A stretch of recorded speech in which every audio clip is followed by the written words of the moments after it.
What is up, everyone, and welcome to today's episode of Skeptic and Ranting. Should ex-Muslims be punished? I.e., executed, and probably not by Snoo Snoo. So, won't you join James W. and myself, Amy Newman, for what I'm sure is going to be a fun discussion on how loving fundamentalist religion can be. Gotta love.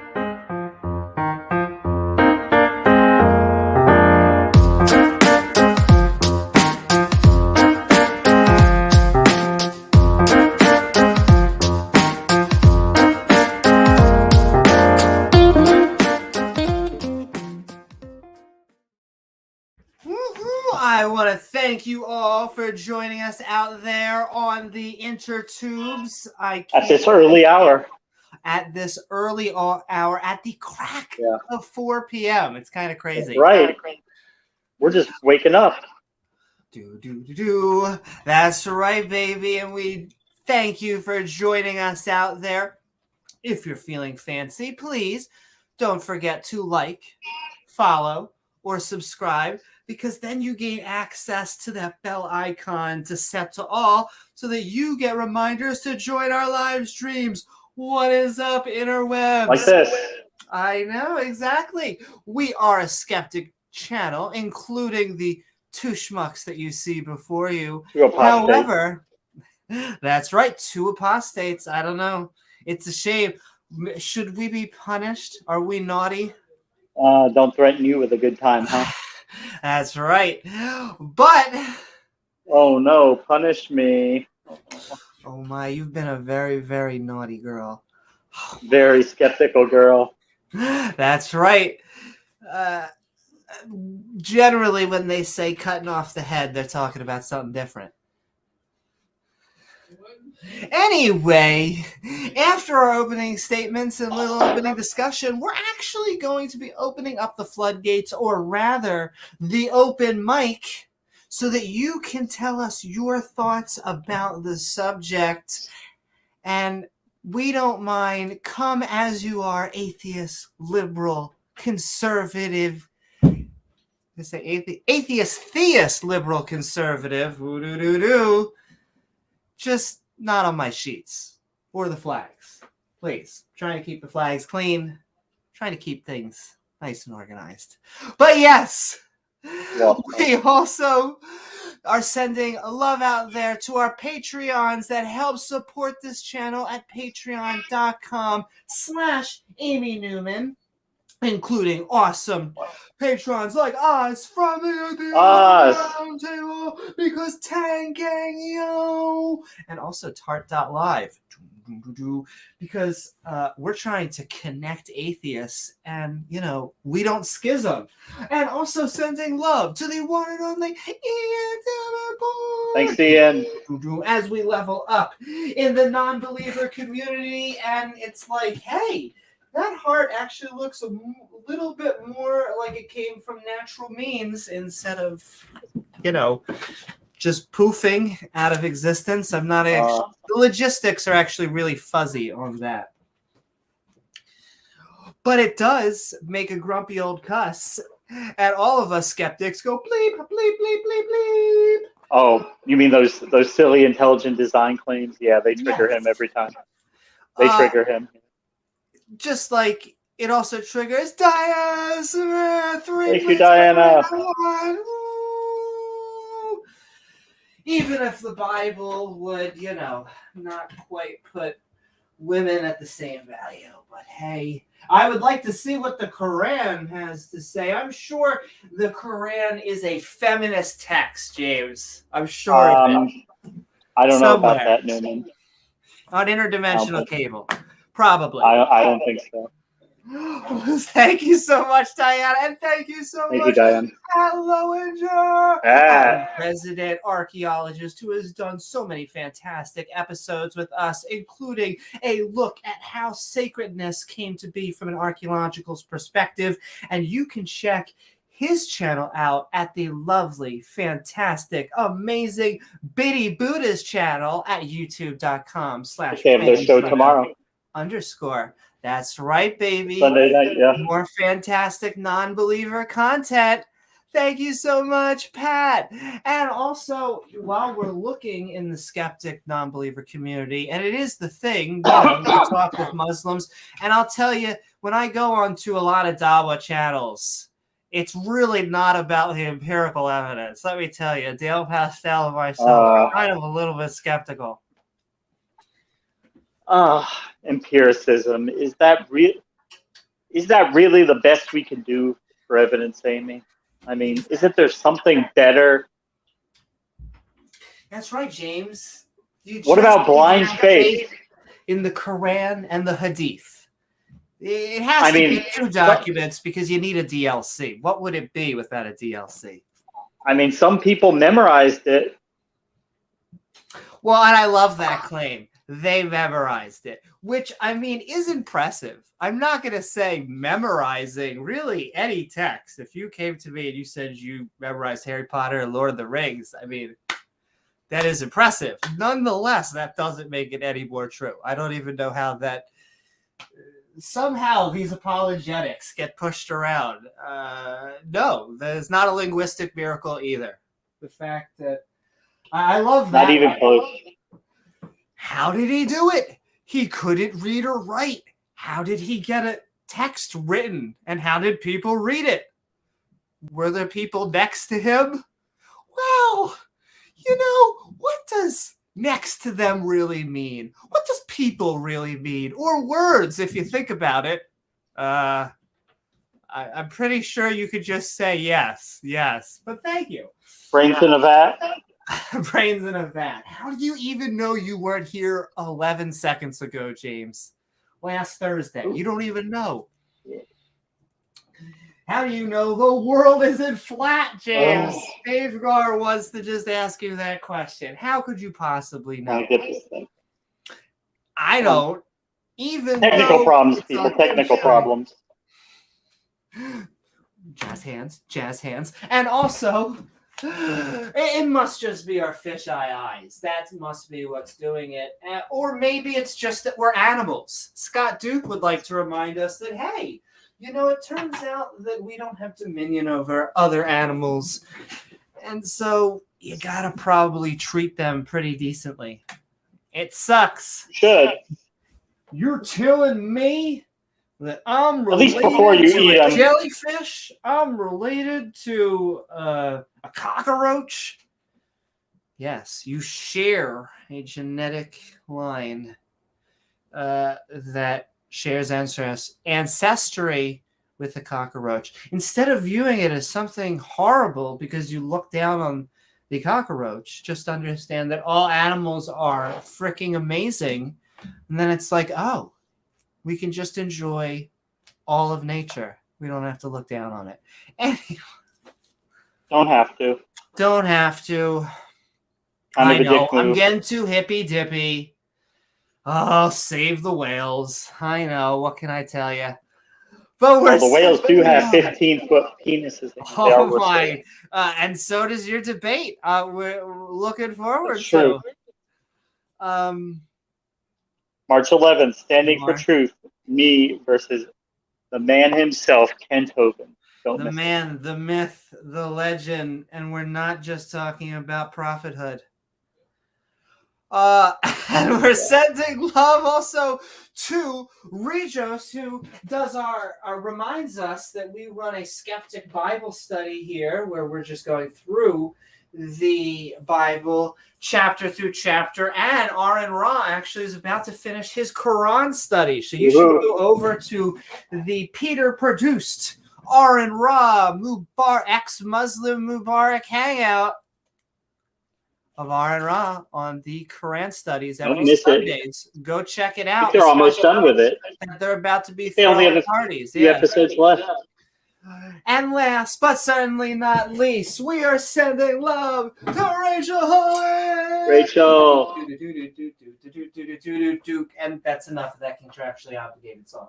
Like, yes, we're sending love to remind you that these holy texts, they would never support slavery, James. Never. That would be silly. That would be, how could you say that it was objectively moral or came from like this all-knowing being if they couldn't even get slavery right? I don't know. Maybe he's right and we're all wrong. It could be. Yeah. How do you Maybe know? we're the idiots. Brains and vats. Solipsism. Yes. I think that's Shannon Q's favorite thing. The moment they go to solipsism, it's just over. If you are talking about anything and you just need to go to, well, how do we even know that we're even here? Okay, yeah. well, you can't sir, even prove you exist. This is the line at Wendy's, so I don't know what to tell you. It's a 4 for 4, either in line or out of line. Nonetheless, I want to send love to all of our Patreons, to all of the people in chat, our mods, and of course, viewers like you who make this channel We got a Facebook possible. viewer. Hey, Joey. Woohoo! Send in love. That's right. We are live on Facebook, Twitch, and YouTube. No matter which way you like to stream. I know I go both ways. Anyway, we're about to go into open discussion for the open mic after our opening statements. So before, and actually I will send the link into chat if anyone would like to join us. We're going to open up the floodgates in a few minutes here, Joey, so you'll be able to join in. Yes, you can. In fact, you're going to be able, we're both going to just give our opening statements, but then we're going to let anyone who joins us have their opening statements. So I'm sending the link into stream. I will also pin it. So feel free to join us. We're going to go, I was going to say one at a time, but we will go one at a time for opening statements and then open it up for just a full open discussion. So feel free to join us. And while you guys are doing that,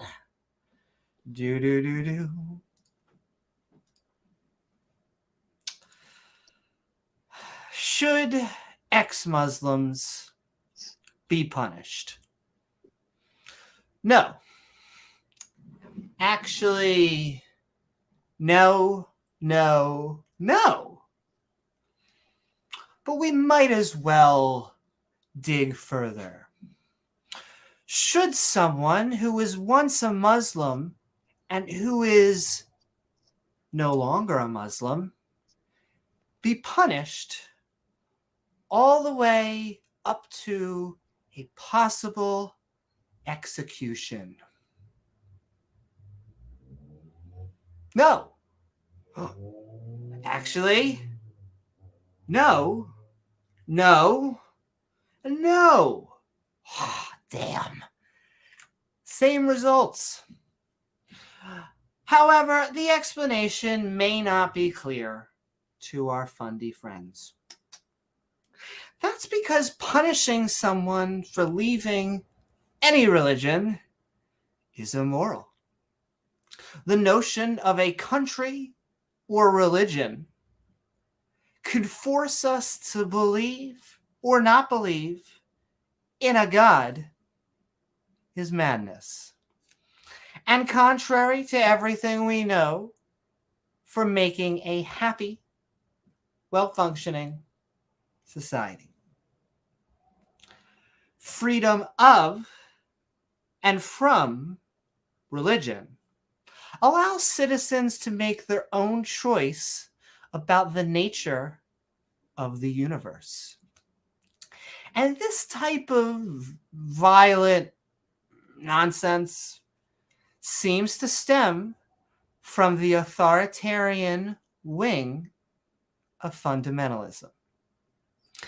The people who are concerned about controlling what we do in the bedroom.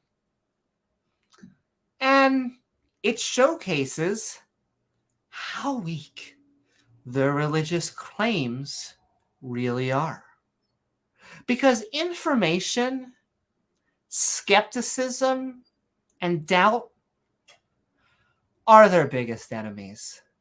They know once the general population begins to question the tenets of their religion, that the entire pyramid scheme begins to crumble.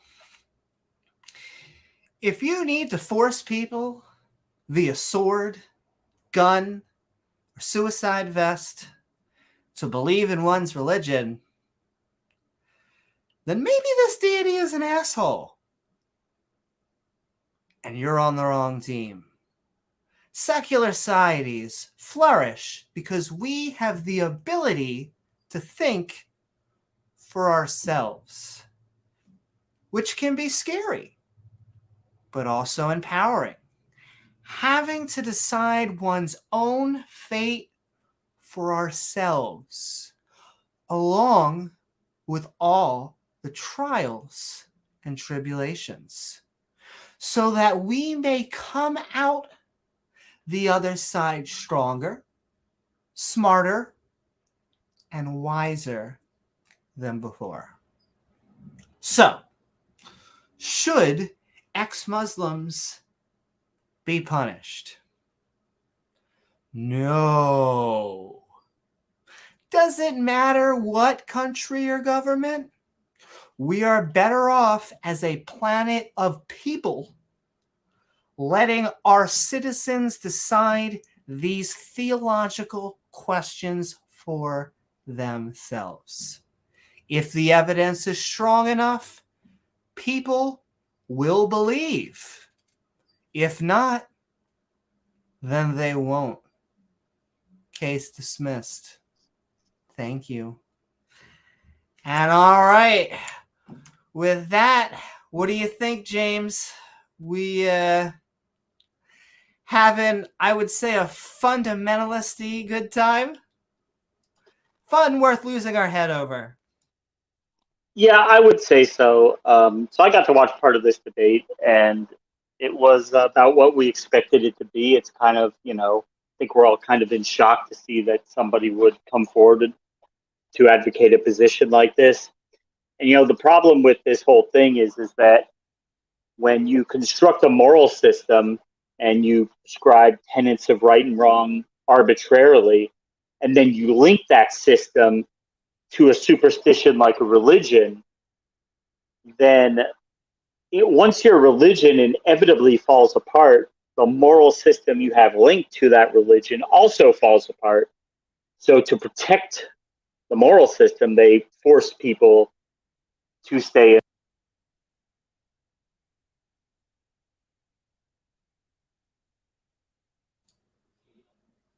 Ooh, James might have been summoned by Satan.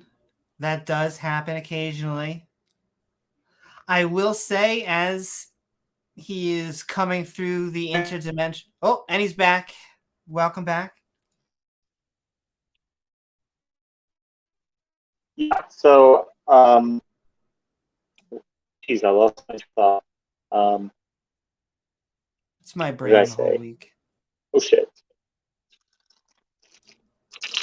Yeah, if your moral system is objectively good, you should be able to give reasons why people should follow it. If the only thing you can do is say, well, if you don't follow it, God or Allah will be mad at you and do mean things to you, then as soon as people figure out Allah is not real, they have no reason to go along with your moral system. And secular society is doing just fine. We have secular nations that are successful first world nations that do fine without forcing people to adhere to a certain religion. And this whole thing about birth rates and population,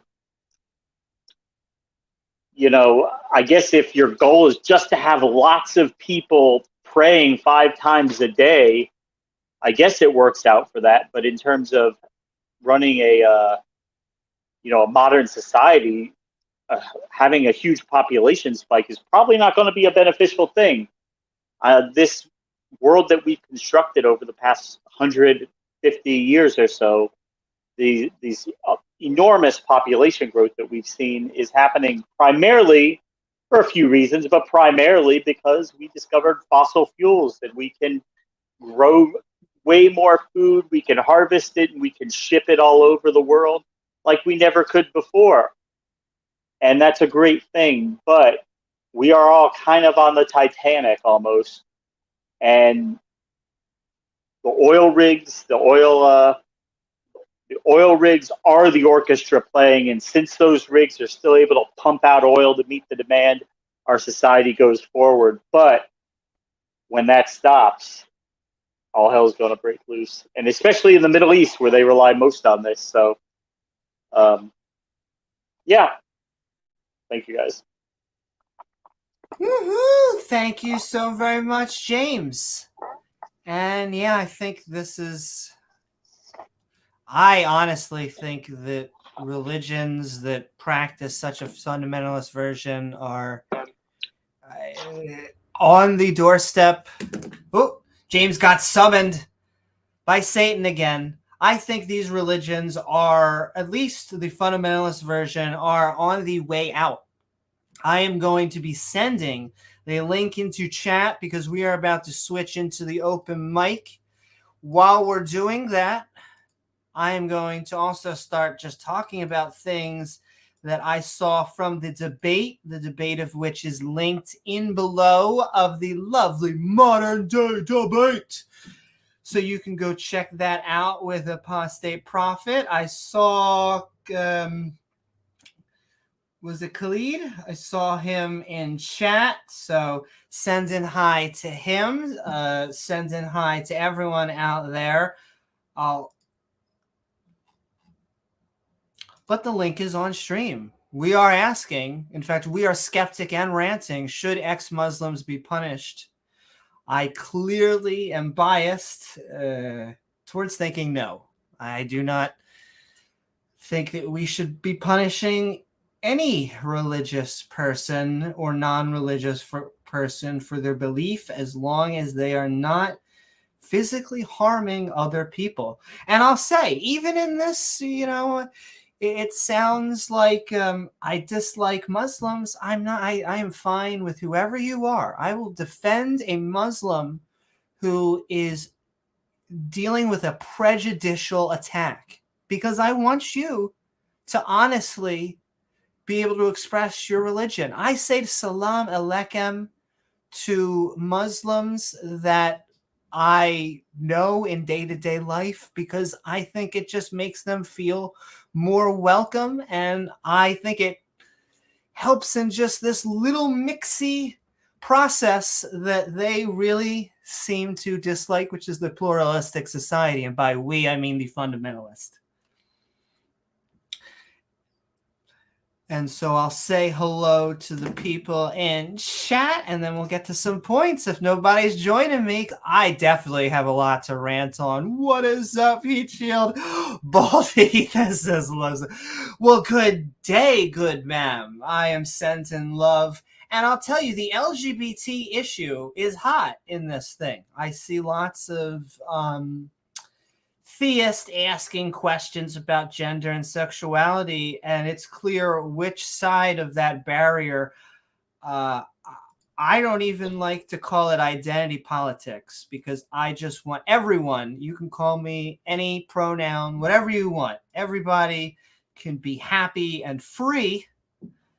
And thank you. I'm 5'4" though. See, and we're getting a pluralistic amount of views here, and I'm just sending that love right back. And but James, I'm not digging punishing, and that's the light version, because we really are talking about executing. We really are talking about killing, murdering, whatever word you would like to pick. Talk about it today, right?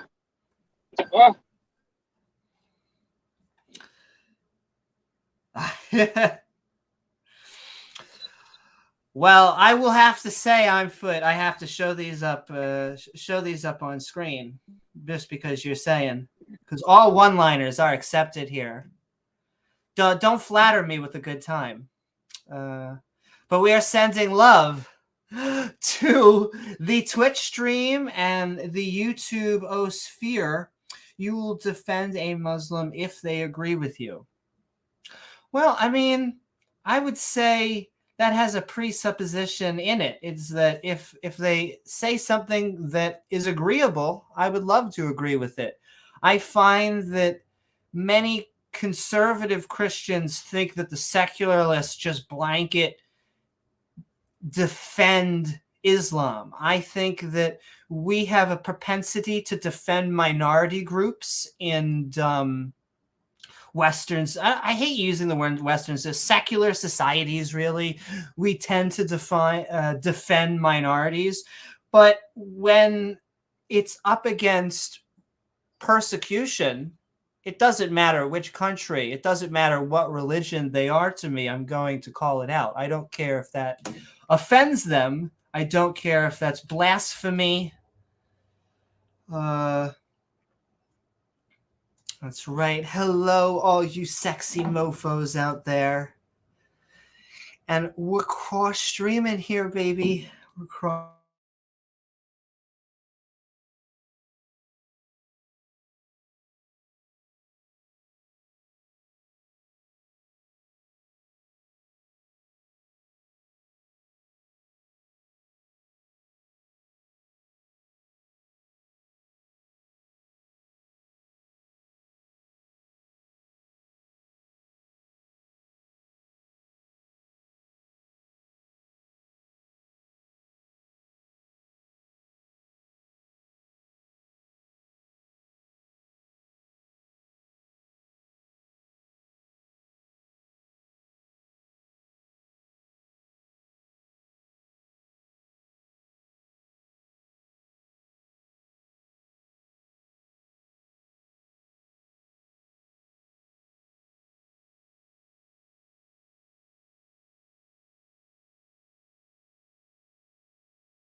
Well, that was fun.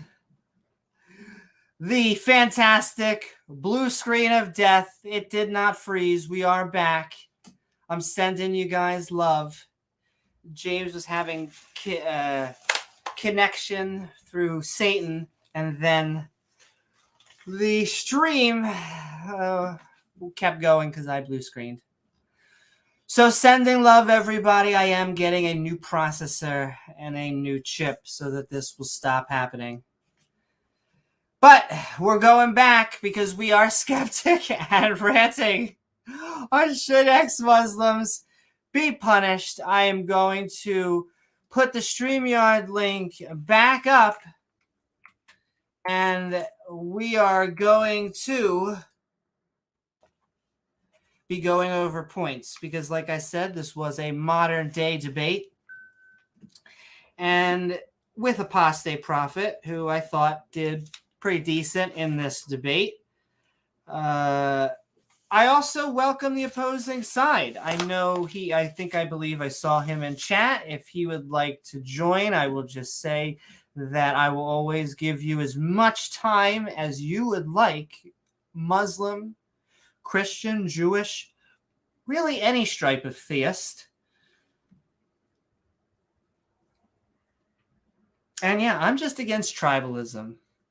That really is what it's against, is we can all come together and say tribalism sucks. Randolph Richardson says the fundamental role of a just government is to protect all citizens. When governments fail to do this, they are failing in this fundamental role. I agree that the government's job, if it has a job at all, is to protect citizens and to I don't understand how you can do that in a non-secular society. One of the great things about a secular society is that you can be religious. You can have your cake and eat it too. Be whatever religion.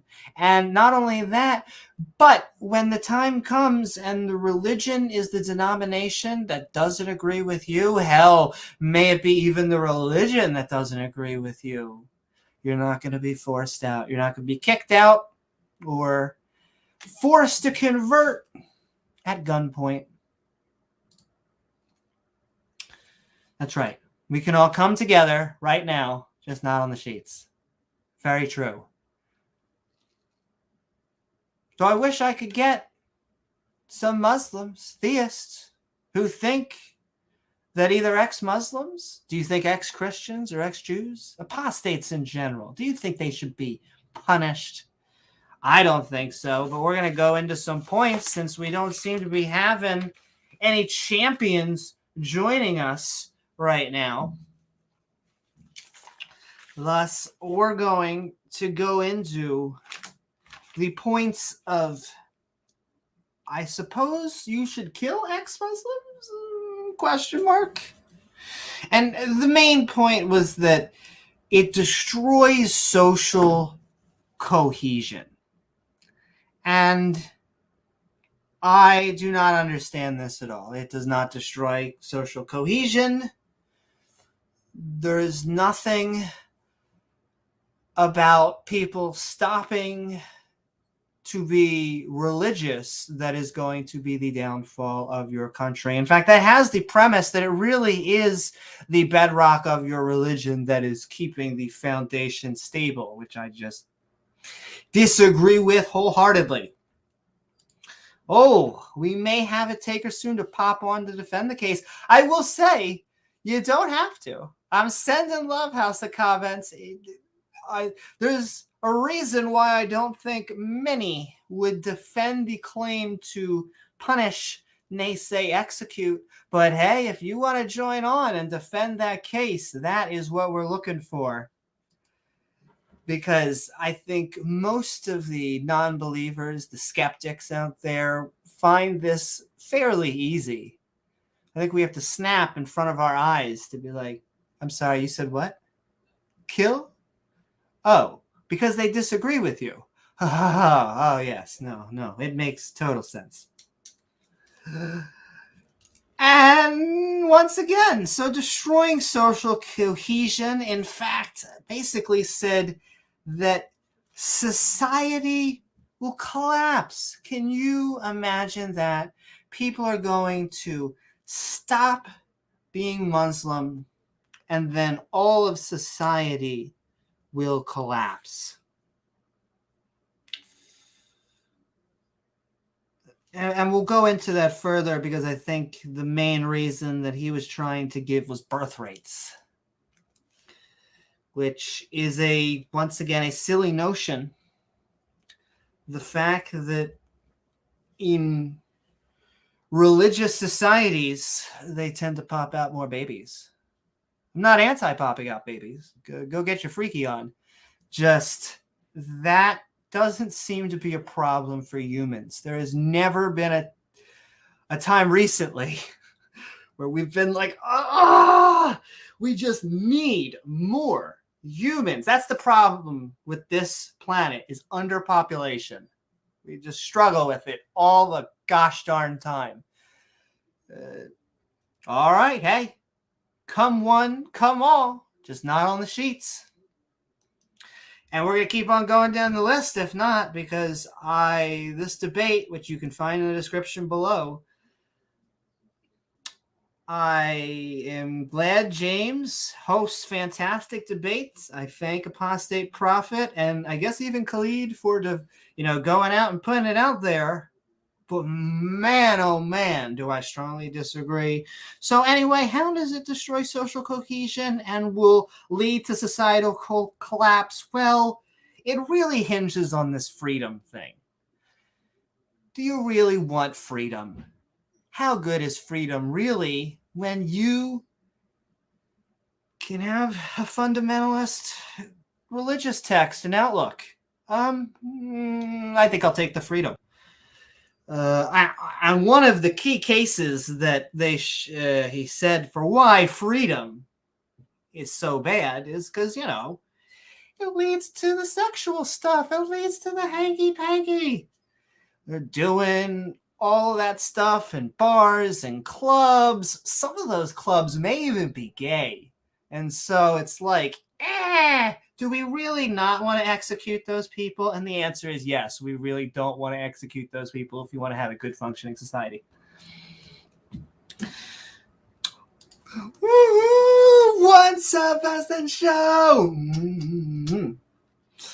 And also, should secular grants be punished? And look, as funny as that is, I mean, we're not trying to punish anybody. We're not trying to do the same thing back, which I find is common because we don't have this structure from on high. We are building it as people together. The government is people. It is only as good as the people, and to rely on a theological source for a pluralistic society, to me, leads to failure or a lot of harm. A lot of harm. What is up, Mubarak? We were just talking about the fantastic Quran studies over at Aaron Ross channel. And we've been trying to call out Muslims. I mean, like I said, I love you. It's your freedom, freedom, to pray 5 times a day. Go for it. I mean, wear a hijab. I really don't like a burqa. I find burqas like you have ruined basically everything about the human face that we kind of take for granted. But a hijab, okay.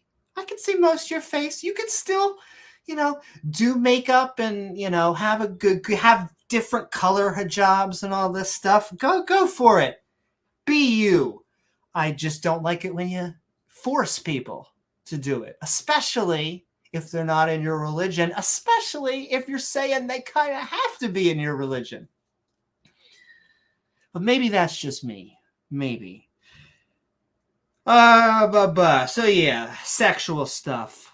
I mean, what would it really be a religious podcast if we didn't just talk about sex and violence? I mean, you gotta fill it. It's like the quota. 76% of ex-Muslims are progressive or liberal is one of the statistics he gave. And he said, this is one of the reasons for why they should be killed.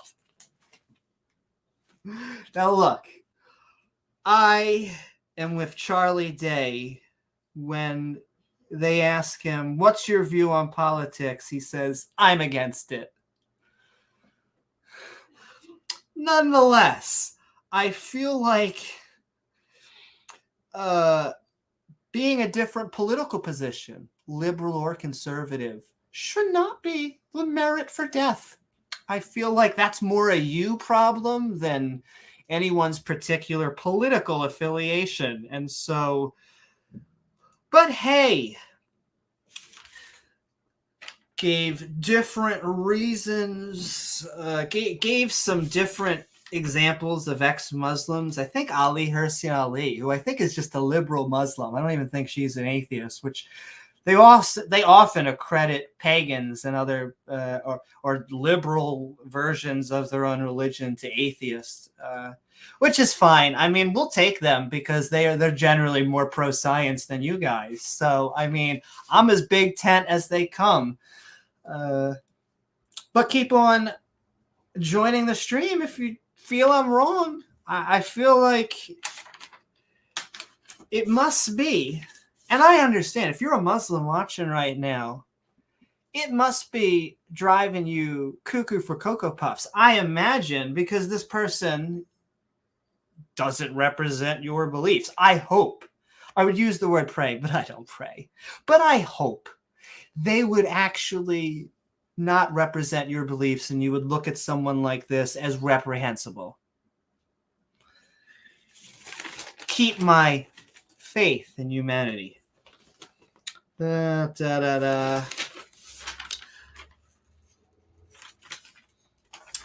also used people like the leader of Turkey, I think the first leader of Turkey, and an atheist from the debate circuit. But yes, we will. I'm just gonna move on to the second page because once again, link is on the screen. And you can tag myself, James W., in chat at Amy Newman if you don't want to join the stream, but you just have a comment, you just disagree with me.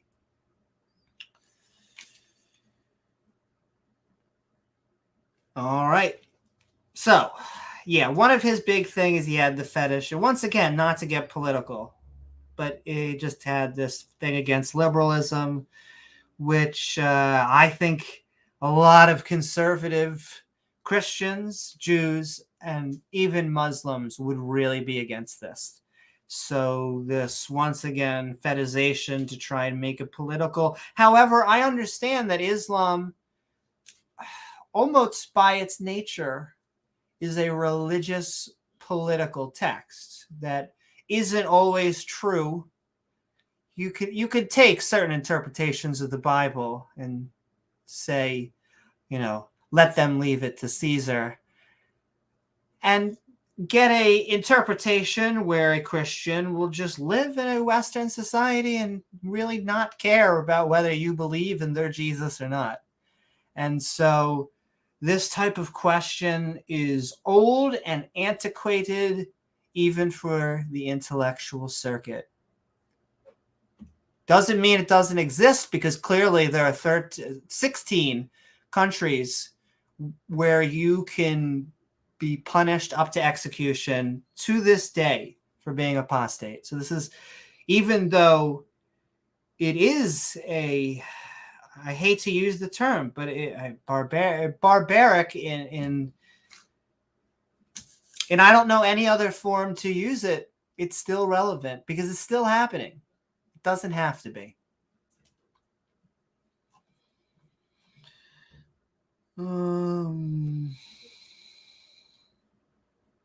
So Hassan says, though I think Khalid is not a good public debater, but as an academic, he did make solid points, unlike AP.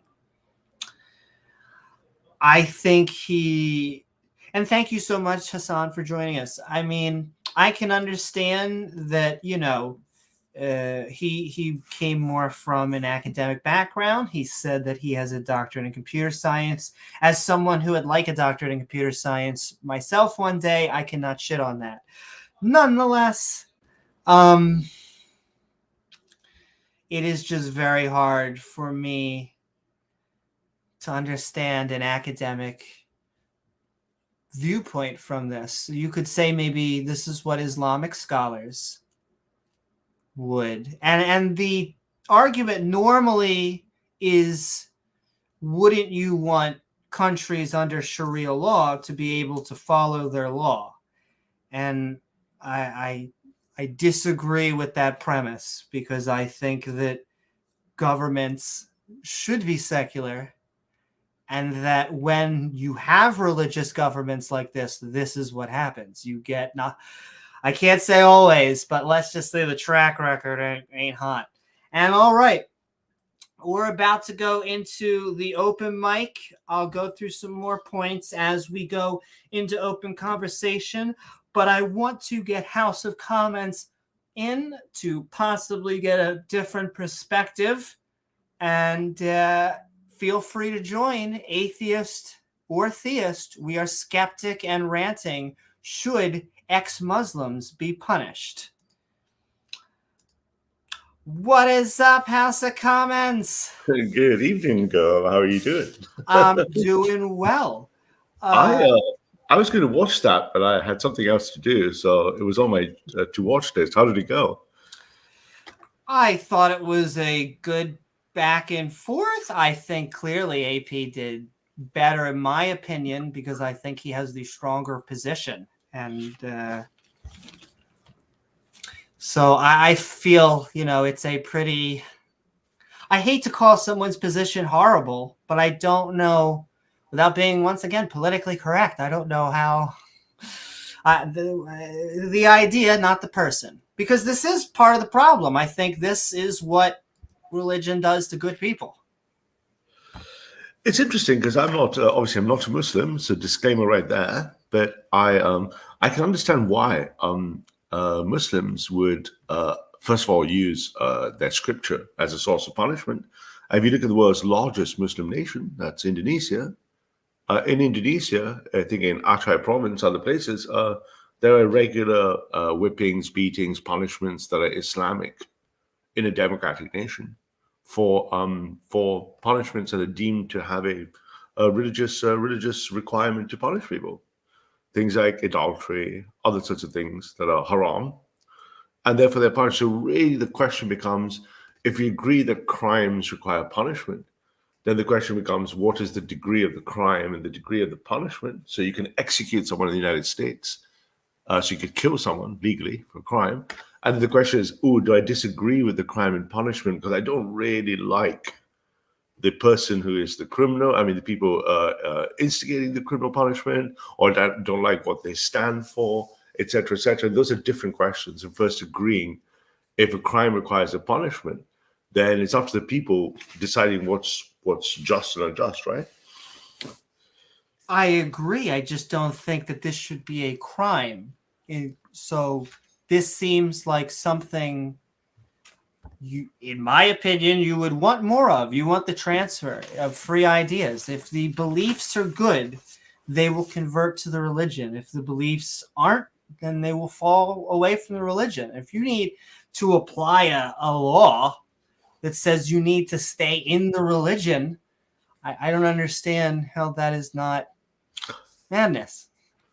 Well, I mean, again, I'm not an expert on Islamic jurisprudence, but I'm not even sure I agree with that bit, right? Because first of all, Islam, like Christianity and Judaism, explicitly have no compulsion in religion, right?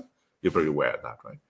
But Christianity, Muslims, and Jews are not compelled to believe in God because God says you're not compelled to believe in him. So first of all, you can't really be a true Muslim or Christian unless you believe, right? That's just it. The question about hold on. Because we're not talking about compulsory. So you're saying, I mean, that's what we're debating on. They have to stay in that religion. They have to compulsory believe in God, or at least profess belief in God. Right, because then the argument comes, it's not a theological argument, it's a social structural argument, right? It's an argument what's good for your society as opposed to good for you, right? So you see that conservatives, in the moral dimensions of conservatives, the three important dimensions are hierarchy, authority, in-group preference, and purity. So if you take the case of Islam, that would translate to the belief in God via the Quran and the Hadiths. And then purity would be adherence to Islam. Do I cover myself? Do I dress properly? Do I behave like a Muslim? And in-group preference would be Muslims before non-Muslims, the Ummah. So in an Islamic world, in an Islamic society, a good Islamic society would be defined as a morally good society where there's adherence to God, the Muslims come before non-Muslims, and impure acts are punished, would be a way to keep their society Islamic and strong. So from the goodness of the Islamic society hat on, they would be enforcing this, right? They'd be looking for reasons to maintain hierarchy, purity, and in good preference. Now, if you don't believe Hierarchy, in purity, and what? so if you look at morality, the way to look at morality scientifically is to use the moral foundation theory work, which is the best model we have of morality in science. And in it, conservatives and liberals all have the 5 dimensions, but conservatives have in-group preference, like my tribe, my nation, my football team. Authority, respect the army, respect the police, respect your priest, respect God. And purity, don't do things that are ugly, dirty, disgusting, etc. Liberals fire the other 2 dimensions more, which is care harm, first of all, don't hurt the baby, and then justice, same share the pie. So from a liberal lens or a non-conservative lens, if you look at conservative acts, you think they're immoral, but really they're just conservative See, morality. I don't think this really has to do with just liberal or conservative, because I think a Not lot of just liberal, conservatives would be on my side, and they would lean towards a freedom aspect in which they Liberalism, would right? say, well, I guess it is liberalism. The problem when you're talking about this in the States is I view it as almost the more moderate position with communism over here and a theocracy over here. And I would say these secular liberal societies are the ones that prioritize freedom. Absolutely agree with you. I think liberal ones prioritize freedom, care harm principle, and justice, equality, progressive things like taxation, social services. All those things are solid, progressive liberal values. The clash occurs when the liberal has to look at the conservative or the conservatives has to look at the liberal.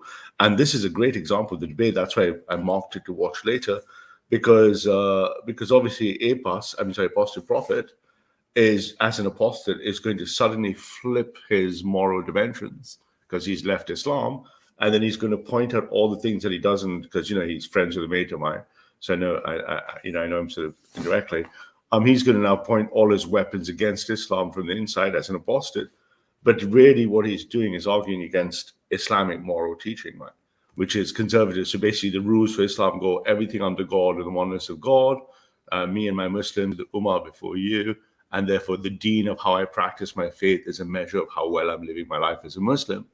And then when you look at this punishment, if you look at this in Saudi Arabia or Iran or Indonesia, where there's strong Muslim societies, you expect the order to be maintained by that. But if I go to, say, Brooklyn, or if I go to Abbot Kinney in LA or San Fran, I'm going to expect to see the opposite end, right?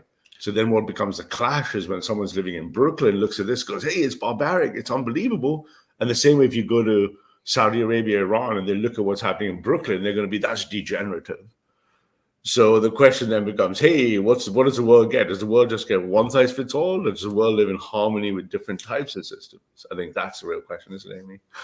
Do we live and let live? I would agree. I just don't think that it's relative. I think there is a right answer and a wrong answer. I think that pluralistic societies trend towards better ones, and that when you live in these theocracies, you are going to have restrictions on many of the things that make society great in the trade-off of, we are going to, they say survive. I've seen rates of babies and things like that will go up and stuff, but I don't understand. Can I just ask you a question? Would you be okay with someone who left Islam and became a Christian being executed because they were an apostate? Because I personally wouldn't be able to support that in a sense, because it is not my faith. But I understand how a Jewish or my cousins in faith, how a Jew or Muslim would feel about it. But because why? I'm not a Muslim, I can't myself take that position, but I can absolutely understand why a Muslim would. I mean, it would be an easy position to understand. But why don't you think this Christian should be executed even though he left Islam? Because I'm separating arguing for the position versus my own personal position. Because I'm not a Muslim, I'm not going to. I think you should join my side then. I'm not going to pray 5 times a day, for example, but I'm going to really admire and respect why a Muslim will prostrate 5 times a day. So I'm not going to Would prostrate you 5 times kill a day. a apostate of Christianity? Would I kill an apostle of Christianity? No, I wouldn't kill him. Why? But I would like to live in a society that isn't structured to reward his leaving the faith Would and you rewards punish people him? who come to faith. I would disincentivize first and foremost. If you gave a wand and I was president of the United States, I would be disincentivizing. But don't you think that's already a more pluralistic liberal position than which I already don't think you should incentivize? But the fact that you're already not punishing or executing people, I mean, the only reason I'm not doing so is because I'm not a Muslim, not because I'm disagreeing with the principle. Because I'm not a Muslim, and that would be disrespectful to Islam. For a non-Muslim to tell Muslims how to be, right? Only Muslims should look to their own Muslim leaders, spiritual ones, to see how to be. See, I think a actual equivalent would be a Christian saying, yes, I want apostates to be murdered. That is the correct moral judgment. In the old days, Christianity, we would do so, but the question is, you've got to play the board as it is in reality. In reality, what's happening is Western societies are crumbling as they've left Christianity. Eastern European societies are not. So the situation, like I've prayed and visited many times countries like Hungary, Poland, Latvia, and those countries, there's no such Christian crumbling. The churches are full. But if you look at Western Europe, the US, the churches are dwindling. So the question is what you need for one part of the world varies. And ultimately, the US system and the Western Europe is going to crumble under its internal thing, and it's going to work itself out, right? It's not going to go on forever. That's clear. Well, maybe not forever, but it's not crumbling. I think it's clear that as long as you read data like Steven Pinker's Better Angels of Our Nature, it seems to be clear that in almost every metric, Western society is doing better, healthier than ever has been before. I mean, Steven Pinker mounts a magnificent case for the Enlightenment and the liberal experiment, but everything he's published in his books and works are skewed. It only shows you all the great things about the Enlightenment progress. It doesn't show you all the bad things. So if I went to Our World in Daytime, the Dark Ages never get the good side. It's only one the good side, which is cool with me. I'm like, hey, go, Team Good, right? I'm like, hey, I can cheerlead for Team Good. But see, I think you're on our side. I think even though you want to be as conservative and fundamentalist and all you are, I still don't think that you could swing the sword. You didn't want to swing. You don't want to swing the sword. You wanted to offer a point system for believing in Jesus, but you don't want to kill people for Jesus, right?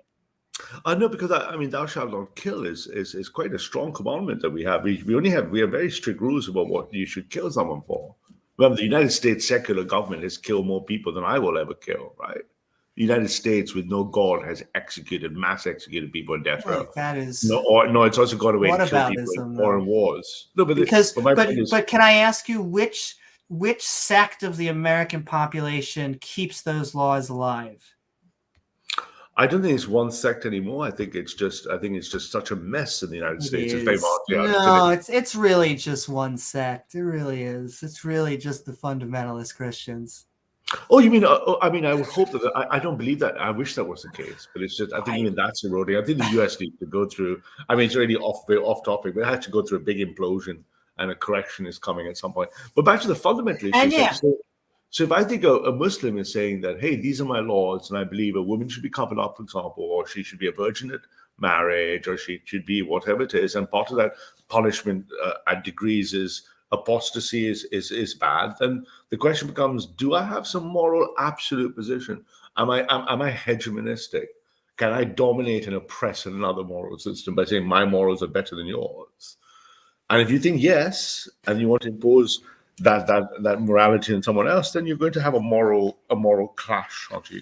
Because I don't believe in that premise. It's not that I feel like my moral system is dominant. I believe that when you have a secular society, you allow whatever moral system that you believe in. In America, we are not, and most, I believe, Western or whatever countries, we are not forcing Muslims to not go to mosques, to not pray 5 times a day. There is friction, and yet I still think that when asked, would a liberal person have a better experience living in a Muslim country than a Muslim having lived experience in a secular country. I mean, it just seems obvious to me. Yeah, I think for liberals, absolutely. I think the other way around, it's interesting. And I just saw recent data that I think is also back to the US that the more Muslims live in the West, the more Islamophobia rises. The more people see this other that is very conservative, very poor, very structured and organized, the more Islamophobia rises. I know the data in Europe quite well, and definitely England. And I think the US has also been back. I would say that's complicated because you have Muslims specifically in America are looked at through a lens that they are the minority group. So the liberals tend to defend them more. The conservatives tend to, like you were talking about, tend to outgroup them more. Even if Islam worldwide tends to lean conservative and fundamentalist itself. And so it's just I think it depends on the clash of faiths, but I think when the clash of faith is not localized, I think you saw tremendous support by the most surprising conservative right-wing voices for the Taliban, for example. You saw a vast amount of increase of support in the court, and you're right. But the point again becomes is what are these Muslims? Let's take the U.S. So for example, like if more and more Muslims arrive and they increase their density, like Brooklyn or Detroit, right?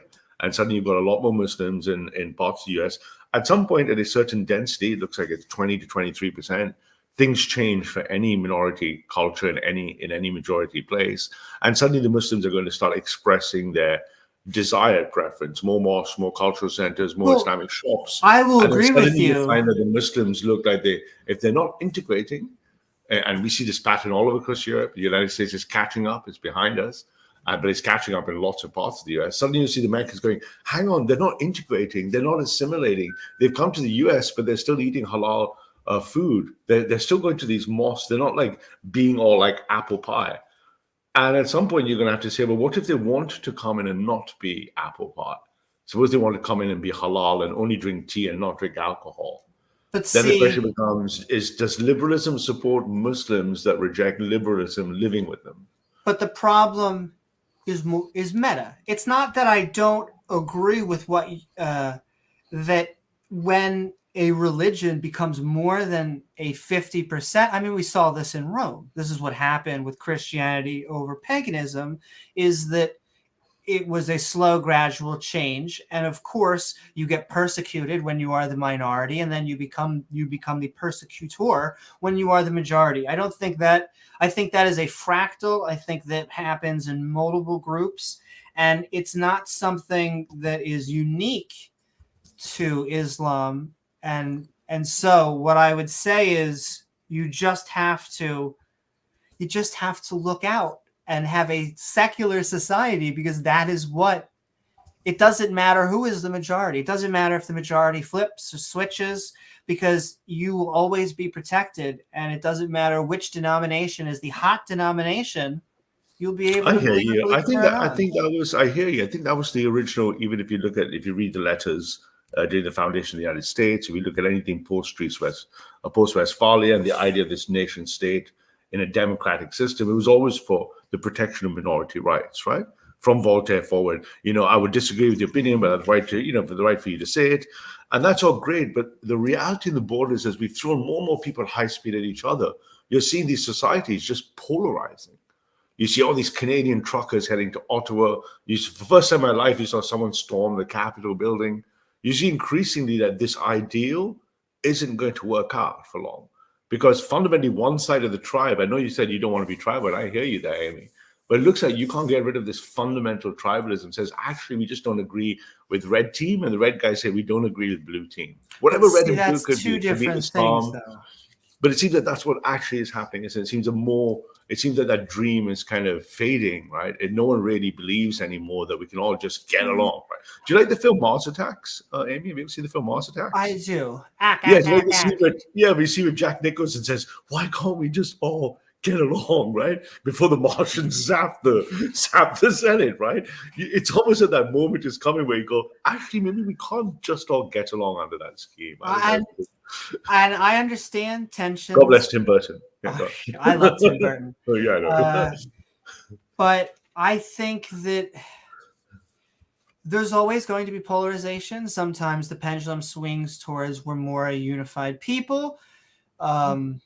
Ironically, you saw Bush's approval rating skyrocket after a terrorist attack. So, in something that was supposed to terrorize us, ended up unifying us in a weird way out of a tragedy.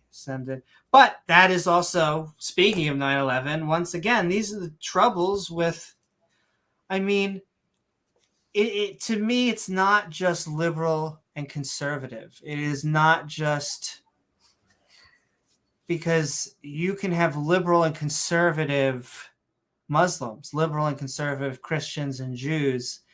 It is about a fundamentalist strain that isn't here to debate. They're not here to talk. You have committed blasphemy, and that's over. That's 70% of the world, at least, right? That 70 plus 75% of the world would fall in that gap. 1 billion Hindus will kill you on the street. Literally, just set fire to the street if you insulted the Hindu faith. Large parts of the Islamic world feel the same way, and conservative Christian societies still do. So I think even though it might be manifest as religious, it's really the still principle that says the purity, sanctity dimension of morality is something conservatives take quite seriously. And what liberals want them to do is lower that moral dimension. I'll give you a simple example. A liberal say in America, say, I want you to be able to burn the American flag or spit in the face of a returning soldier. And I want you to be able to, for that to be all right. You should be able to violate, that would be a violation of a conservative sanctity dimension, right? You don't disrespect your father. You don't disrespect the flag of your nation. The liberal will say, no, I want you to lower that, and getting along in progress is only if you lower that dimension. And I think you're going to find increasingly in the world, the majority of conservatives, if you look at the demographic projections, Amy, hundreds of millions of non-Western Europeans are heading to the United States and Europe. They're not going to hold those views.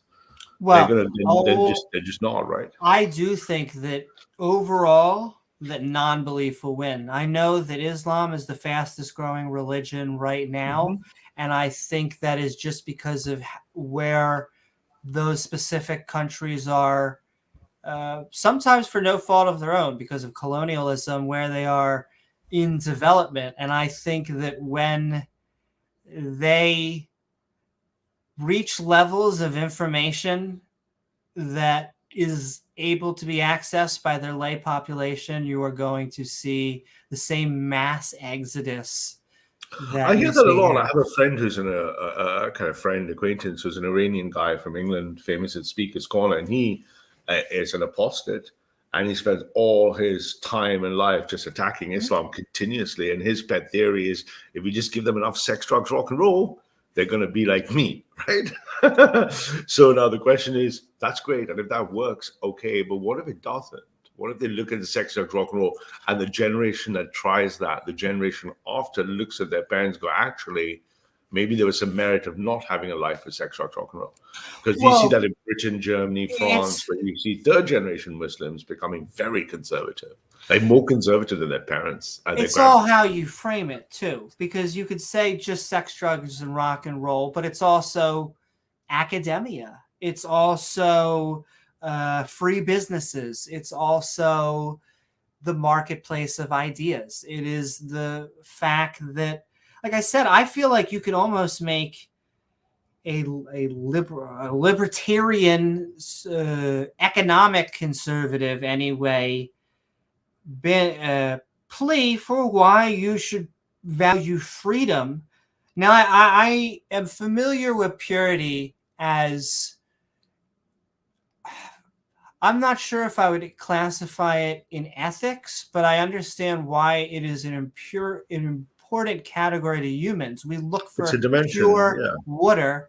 So yeah, you know what, exactly. If you're an atheist, Amy, if you, let's say you take the Sam Harris approach to morality, then it's a long genetic evolution for protection on things like food, poison, berries, keeping us from being sick.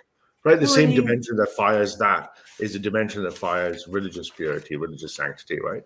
It's the same thing about keeping dirty, knowing how to spot berries, how to spot things that will poison you, things that smell bad. You know, we have a million years of evolution for this. So the same way, purity, sanctity in its cultural form is stand up when the anthem is being played, don't desecrate, don't burn the flag, don't put holes in text.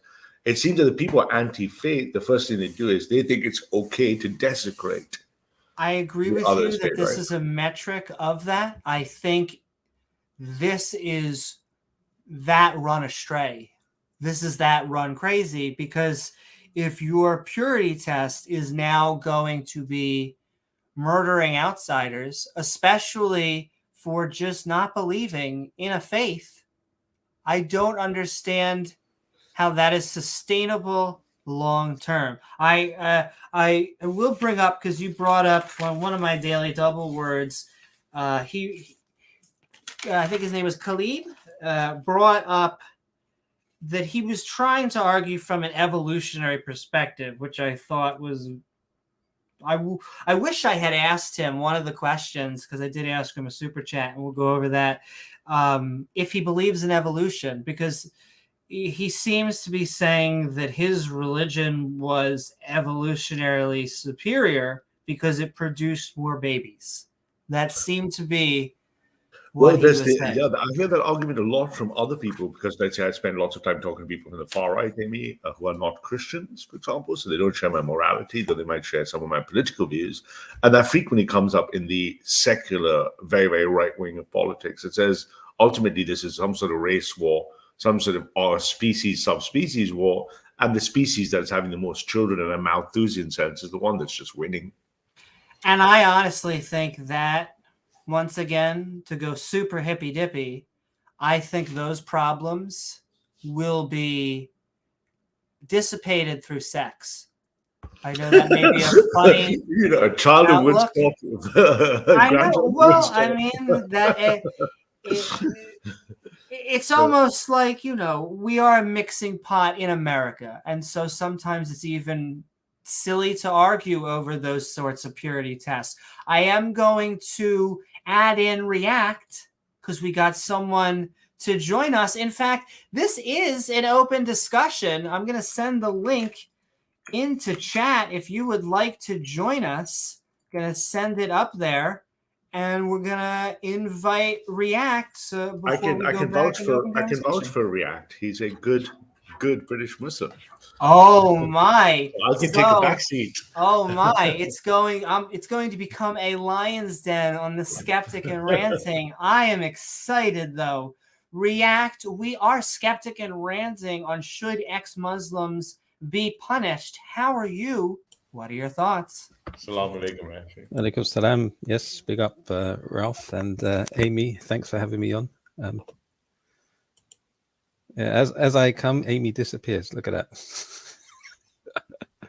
So yeah, I win.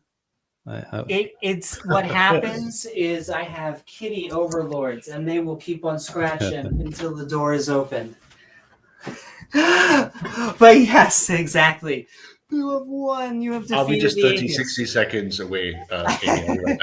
No problem. Okay. Thanks. But React, we are Skeptic and Ranting. In fact, this tends to be the Skeptic channel, and we are talking about should ex-Muslims be punished. I clearly have one position, but do you have any thoughts? So yeah, well, I do, and there are different types of people who leave Islam. Not all of them would have that ruling applied to them. Okay, so there's a certain type of individual, their action would require a death penalty. The term for that person is a murtad, right? It's in Arabic. It means somebody who has reverted back to their state before Islam. If they didn't have this rule, you'd have a problem of people coming to Islam, infiltrating it, and then leaving again, and willy-nilly coming in, leaving. You need to have some sort of rule or structure or deterrent or mischief makers, because Islam isn't just a personal religion or personal faith that you practice. It governs a whole society. It's a whole legal system, governance. It's like every aspect of society is touched by Islam. So, yeah. All right, and treason. The people in your chat were talking about treason in the United States. That's punishable by death. So when we're talking about the type of person that would be covered by a ruling like this, it would be somebody guilty of treason. Which would just be leaving the religion. Not really, because a person can leave the religion silently, can't they? They could, but what would be what the if purpose of announcing it publicly and making a big deal of it? I mean, the same reason why you would declare you're a Muslim. Why do you tell people you're a Muslim?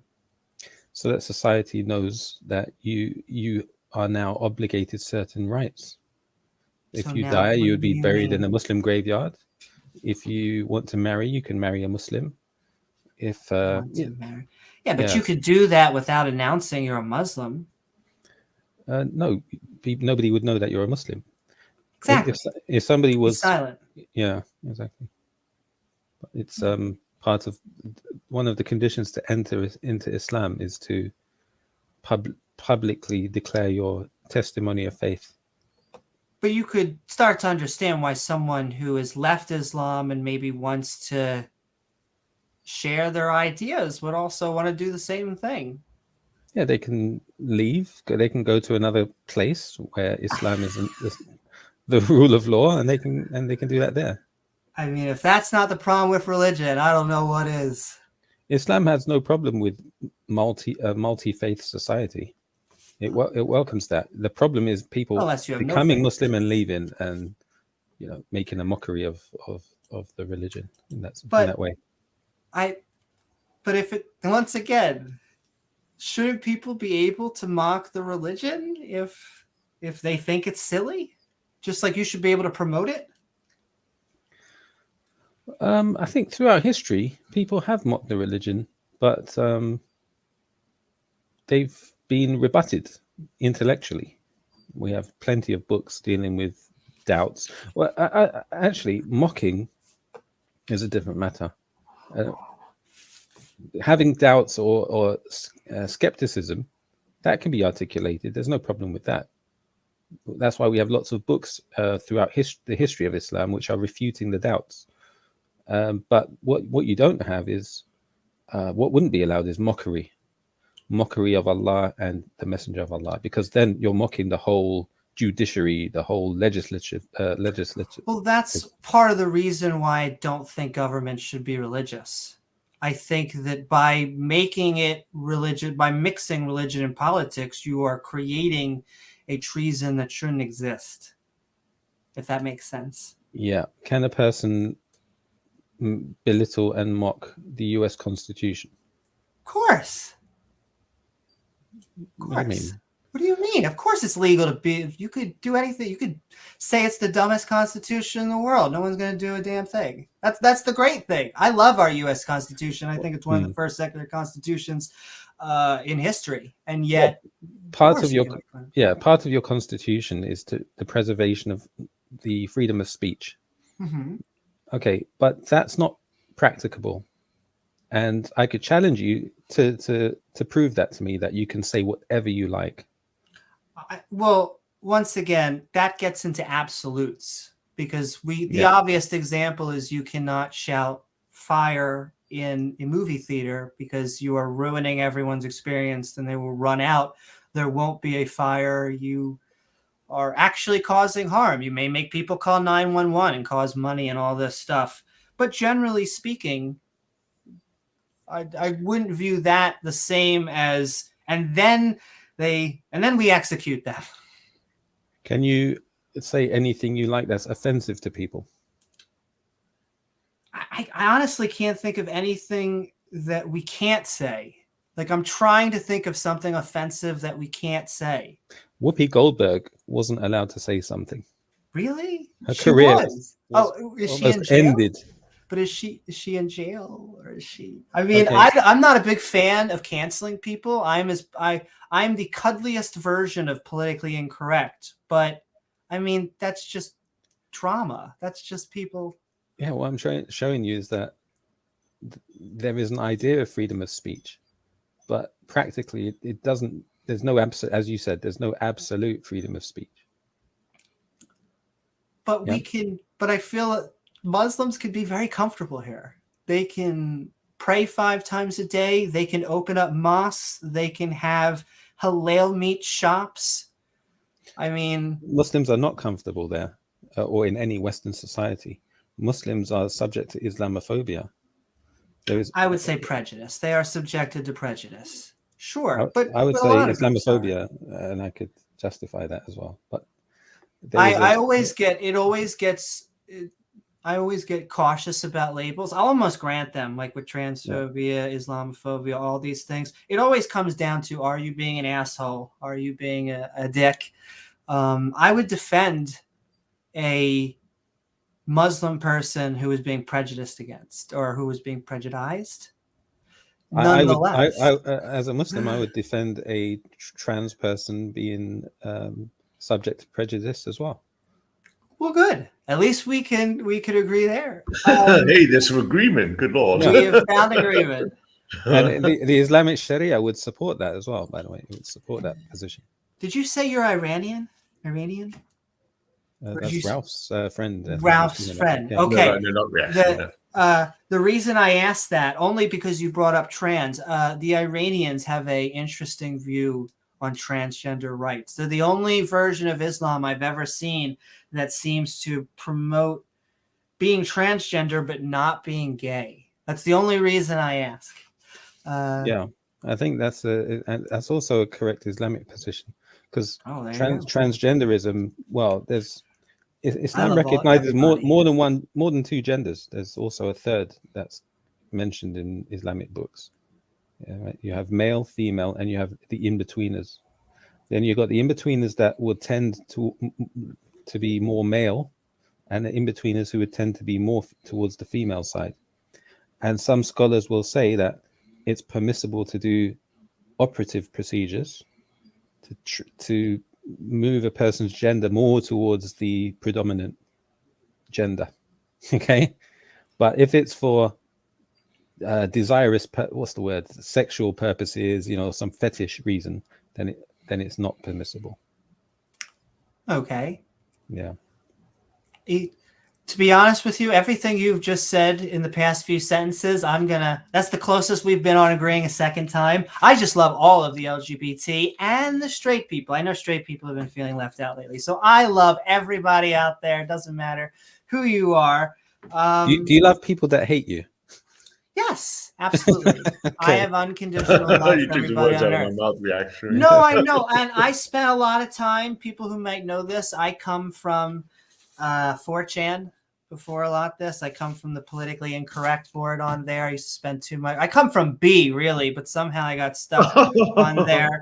And I spent years talking with people who really, really, really disagree with me. And it took me a long time and probably some DMT to realize that they are just a bunch of schmucks and that they're just a bunch of dudes. They can think that lizards are controlling the world, or that, George Soros, etc., etc. I just gotta love everybody, and you generally get love back. Though the topic, as we were talking about, that doesn't always happen. I'm just going to say that the love fest is taking us way off topic, right? I know. Hey, I can't help respect for being part of Paul and B, I'll tell you that. And look, they're just edgelords shitposting. There's nothing serious on Paul. They are. Look, I love Polacks, but oh my God, are they just everyone that disagrees with them? I'm trying to think if I can even imitate them now. I can't even. A GIF, JDIADF. You just work for. Yeah, basically, yeah. You're part of the whole hoax. Zorg lizard people, right? Exactly. All of those things that they definitely have evidence for. Anyway, can you see that these issues are really good ones? And I was going to watch the APUS debate, but there are going to be multiple ones of these coming up. I think when these two things run into each other, because it's a clash of peoples, a clash of beliefs, a clash of cultures, not just Islam. It happens in other arenas. Islam's a great example because, praise be to God, Islam has managed to resist modernity. It didn't have its own enlightenment, so it sort of almost escaped all the troubles of the Western world. So the question then becomes: as Islam grows in the West, what's going to happen to Islam in the West? Is it going to be tempted down this liberal path, or is it going to hold its ground? And if it holds its ground, what will happen to the people who live around it, right? I mean, all we see is Islamophobic data just rising. It just keeps rising, right? There's nothing to dispute Say the that data. again? So the data for Islamophobia has been rising constantly over the last 20 years, and it's taken a recent upturn the last 3 to 4 to 5 years. Again, Sure. Well, I think that it is the classic tribalism. You have a Christian majority feeling the pressure from another religion. And so I like the route that Christianity and Judaism has been going. Like you said, my joke is normally that we potty train them because, the Christians always joke. They're like, well, we don't throw gays off roofs and all this. And I'm always like,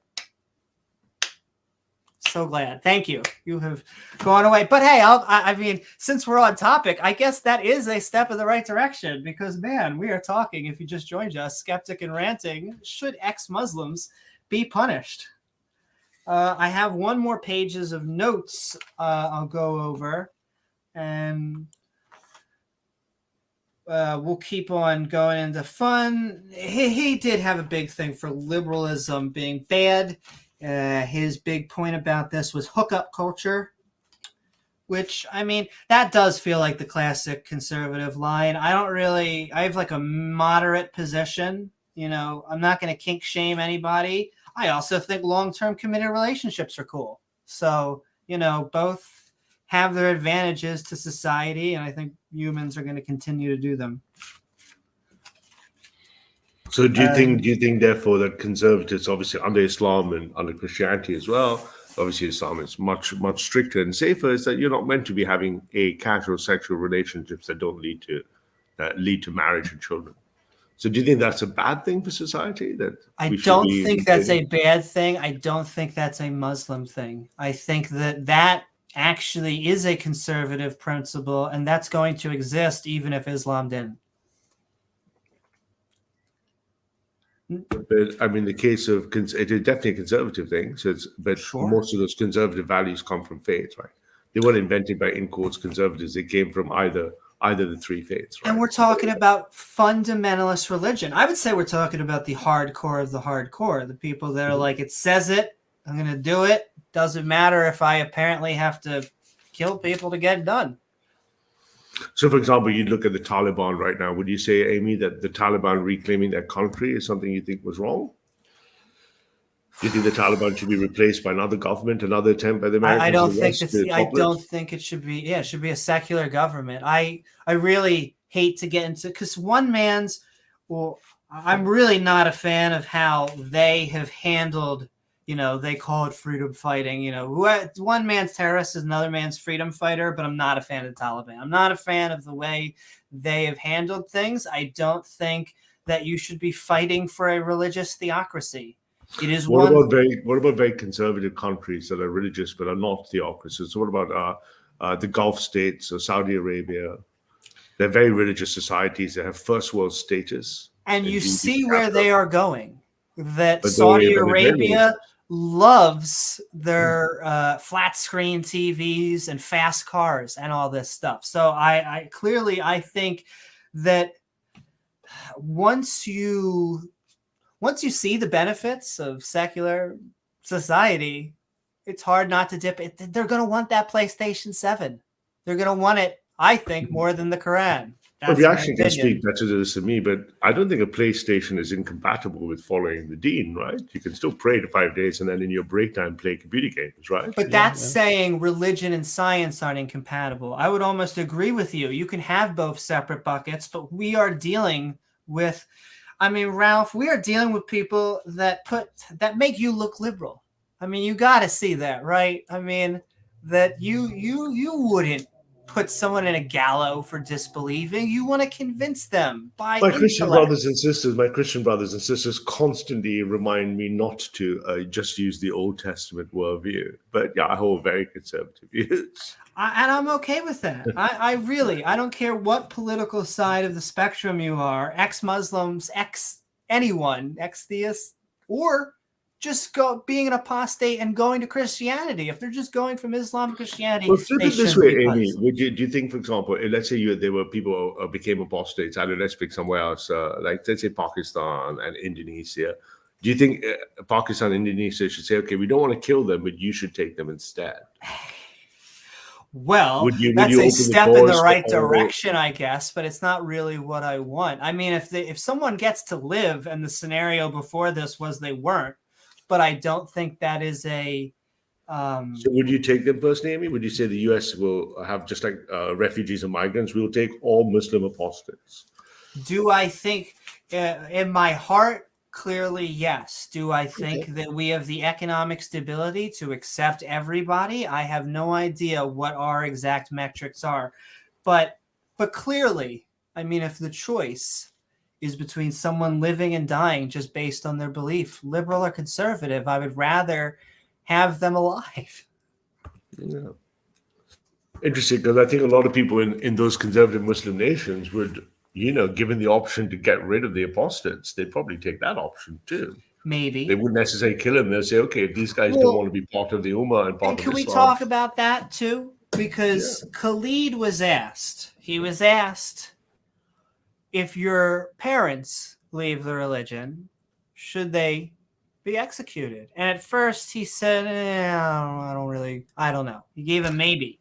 But then someone pressed him on it, and they asked again, what do you mean maybe? Aren't you the guy? And he said, well, I would try to educate them, but if I can't educate them, I guess I'd have to kill them. I mean, that means he's a devout Muslim. That shows me why we should be the enemies of this fundamentalist strain. When I jumped to that atheist channel with that Pine River chap, he also tried that moral test with me.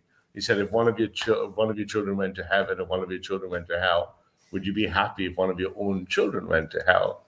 And when pressed said, that's what God wills, then I can't go against the will of God. As horrific as that sounds to a normal person. Can I ask it? Do you have children? And I guess it doesn't even matter. You do, okay? Because I feel bad either way. It doesn't really matter. But I mean, worse than that, would you kill your child for apostating from Christianity? I personally wouldn't, because we don't have apostasy laws. It would be a Muslim's decision. So but is that why? Is that why you wouldn't? You could ask me a different question. You could frame the question like Pine River did, and you could say, "Would the child be sacrificed because God wants it to?" And that in Scripture that's shared in the Old Testament, Leviticus, and God and Abraham, that agreement is already known to Muslims, Christians, and Jews. So God has promised Abraham this child and given the choice. So yeah, we're given by God. Whenever I normally ask that, and they use that example, they're like, because God wouldn't actually do it. They're like, God was like, whoops, no, at the last minute. I don't think I'd usually get into those real life situations, but the guidance, if you like, is pretty clear that if it's something God wishes, then it's your wishes are secondary to God's wishes. And this is very natural for it. I think we actually would understand in Islam as well. It's a natural feeling for us. It's not a very strange feeling. So just to go up to hookup culture again. I can't speak intelligently about that. Well, one of them, it's just a side thing he had connected, was pop music, because strictest fundamentalist Islam, you really can't have string instruments. And so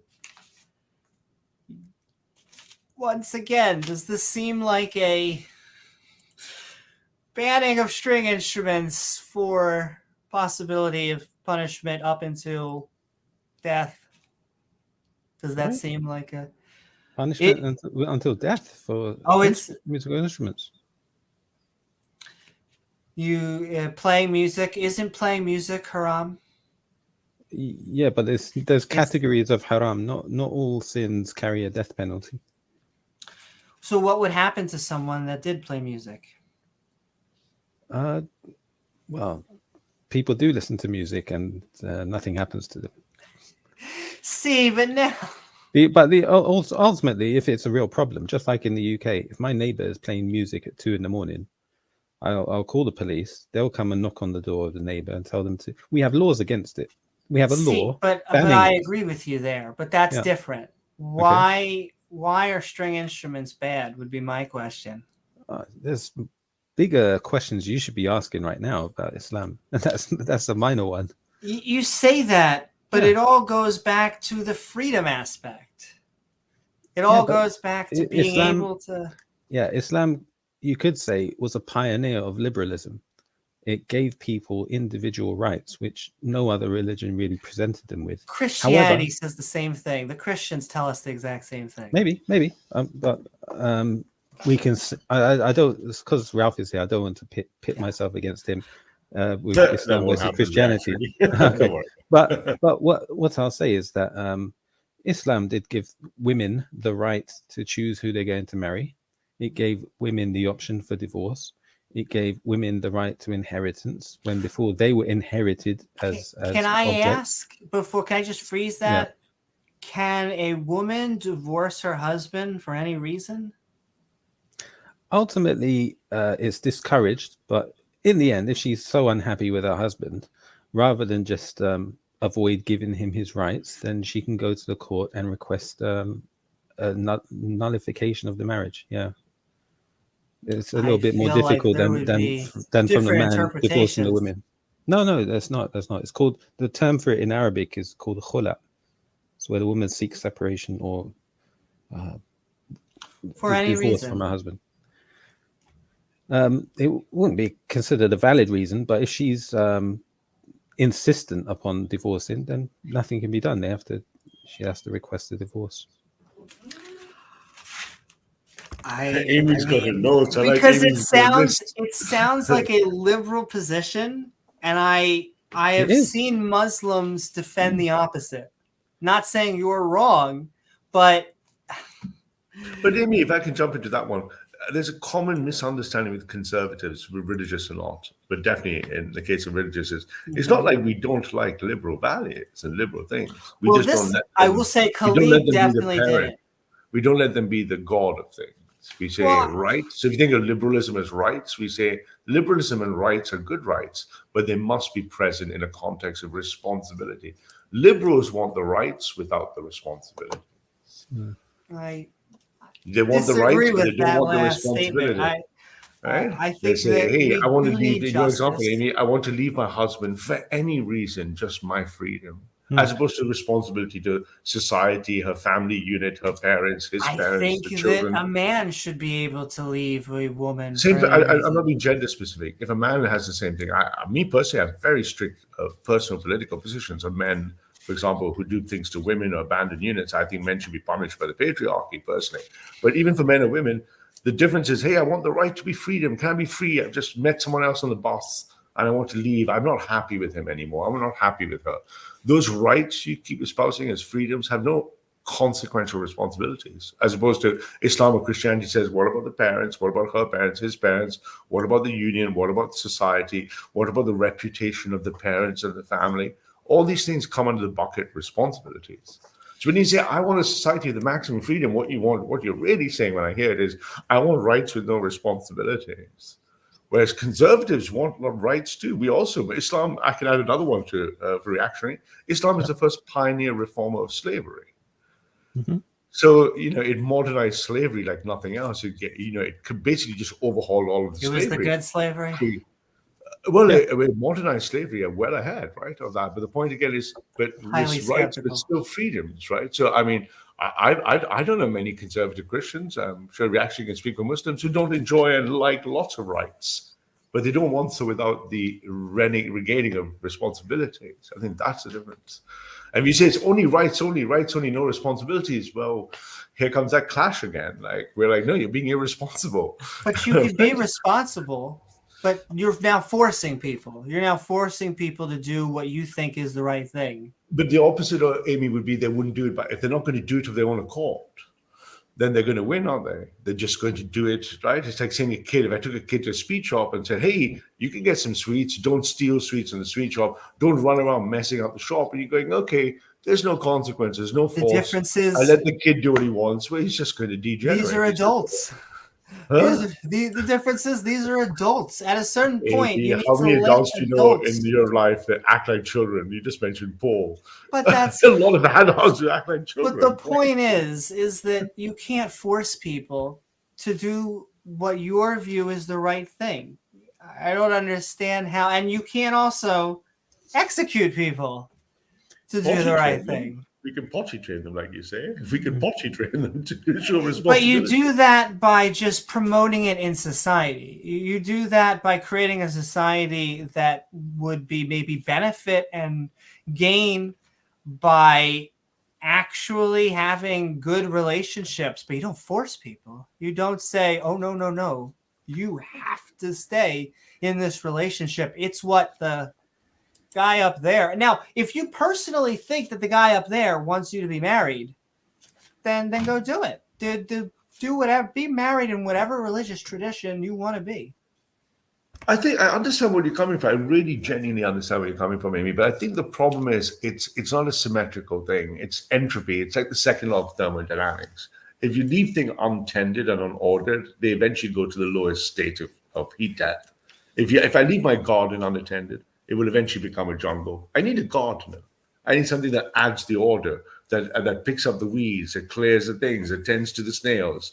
And I think absolute freedom and unrestricted freedom without forced gardening just leads to the jungle. I mean, to get order and structure, you need to put in responsibility. You need to, every 3 weeks, do this to the lawn. If you don't cut the lawn just becomes the But it sounds like you are making a plea towards order. You are making a plea for conservatism. But this is not executing ex-Muslims for leaving their religion. This is not killing apostates. And like, I believe that it is a step. It's a step to the right. I don't even know if it's to the right of you. I don't know what I would call this. It is an authoritarian. It definitely wouldn't be to the right of me. It'd be somewhere to the left, I can assure you. Right? It's coming to me, not going away from me. But yeah, because ultimately, what is that ultimate source of order? If you wanted, again, reaction, please do. Just interrupt me if I make mistakes here. But if I want an Islamic society, I don't want people to be running away from it and degrading it and changing it. If I was the caliph of an Islamic nation and I was a Muslim, I'd be making sure that nation was as Islamic as it could be, right? I mean, that's what I would do. Right? I wouldn't, I wouldn't consider that a moral bad. I consider it moral responsibility to be that way. And I'd hope I wouldn't have to deal with many apostates because if I had a good Muslim society, most of the children who grew up reading the Quran from a young age would be Muslim. But then I might have the odd one who was a troublemaker, in which case, that. So do you see what I mean? It's not like it's for the good of all as opposed to the good of one, right? It is for the good of all. Once again, Muslims be executed. But also think of a business that employs people. If one of the employees one day says, I can't stand this company. It's a joke. I hate the CEO. I hate everything he does. And all they do is complain about the company and they refuse to follow any of the, the requirements of the job. Are they going to continue being employed in the company? No, they're not. They're going to be dismissed. And depending on the type of disobedience, they could even be prosecuted.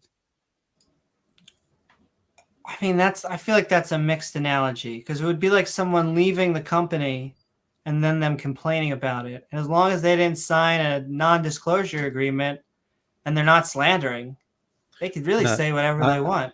I wouldn't say that because as long as they're within the company, they're part of under the jurisdiction of the company owners. But these are Muslims. If a person is within the country under which Islam is ruling, then it's under the jurisdiction of the Muslim ruler. They're welcome to leave that jurisdiction and they can say what they like over there. But as long as they remain within this jurisdiction, then they're not allowed to go so beyond bounds. But you're saying leave your country because you do not think that the religion is true, which I think is, I feel like silly. You're telling people to uplift and just leave because they don't believe that there is a God.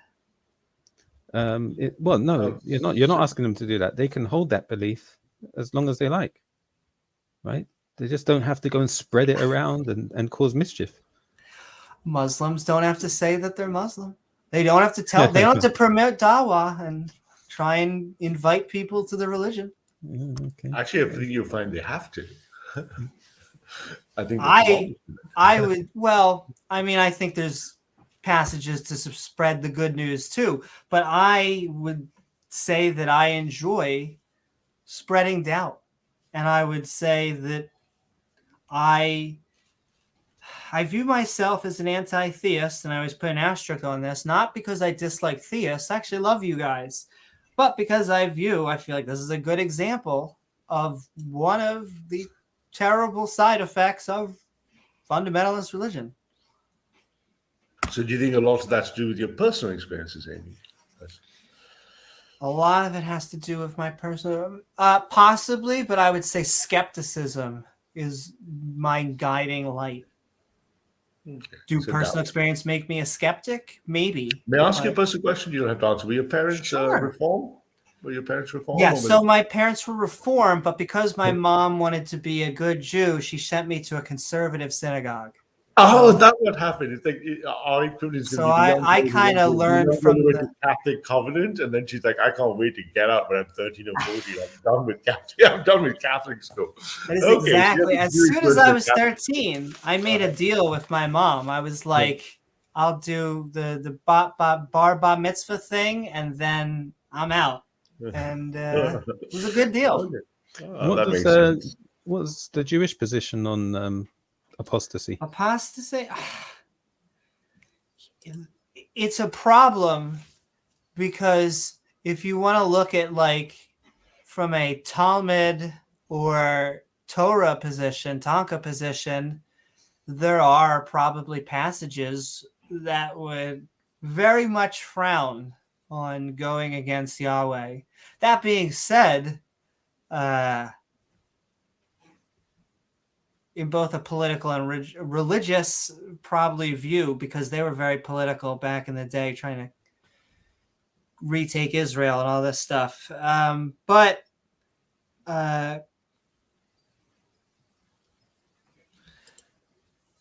losing my what was the question?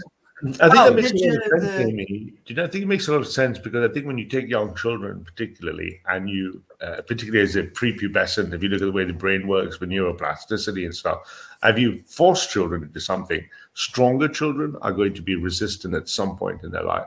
So I was never forced. I've been a Christian all my life. My parents, father's side of my family, are very devout Christians, very old Christian tradition. And I was allowed to doubt early. I had a keen interest in science. My dad's sister is super, very, very pious woman and a formidable scientist. She, climbed up to number 3 in the UN, PhD in molecular biology. And she was a devout Christian. She's like, no, you can ask as many questions as you want and you can doubt as much as you want because we have the answers to your doubts. As opposed to saying, you'll be a bad boy if you didn't go to church. I'm going to punish you for not going to church. And this I think this principle of raising children without giving them a structure which they can doubt is actually where a lot of people leave faith. Because they think as soon as I'm free, as soon as I'm 13 in my teens, I'm gone. I want to have a cigarette. I want to get going, right? And you see that problem is, I think, a large explanation why Christian societies in the West under liberalism have lost their children to faith. It wasn't a bad experience, but the synagogue did not win me over. But yeah, I was just just to them. The synagogue was not going to make you want to what's the metric? So you want a happy camper, right? When you went Shabbat, right? Well, it was that or Super Nintendo, and so you can see which one I would want more. Oh yeah. And, so it's Jewish law. There's no such ruling as nobody gets put to death for leaving Judaism in Jewish law. And I will say that's where I lost my train of thought. The people themselves, however, if you go away from the text, are very forgiving. My joke is that Judaism is like Hotel California. You can join, but you ain't ever leaving. So they will consider me, but both Jews and the people who hate Jews will consider me Jewish forever. That is like a thing that I learned. But not Whoopi Goldberg. She's, but she can no longer call herself Goldberg. She has to. They refer to her as something Elaine Johnson, apparently. But we love everyone, no matter what your political affiliations are. Yeah. And All right, so I'm going to send the link into chat. I'm going to go over a few more points.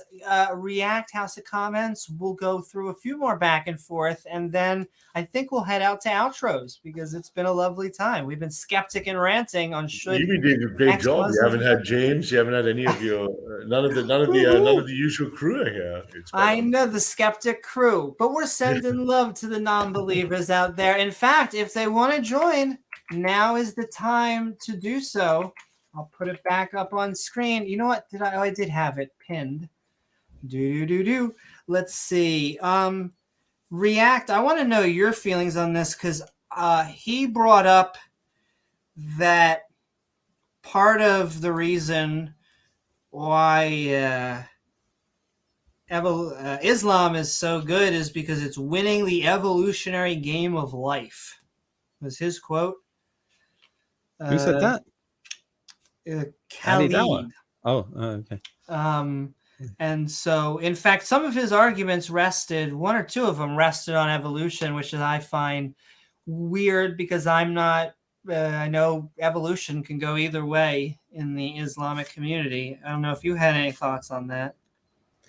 So he's saying that because many people have become Muslims, therefore this is a proof that Islam is winning. Therefore, it's Islam successful, and they make babies, and the atheist countries don't make babies, and so it's going to be the collapse of society. This actually, from what I understand, this isn't in line with Islamic principles, because in the teachings of the Sunnah of the Prophet, peace be upon him, we're told that the truth, you're supposed to stick to the truth, and the truth is it can even be with one person alone, even if the whole of society is against you.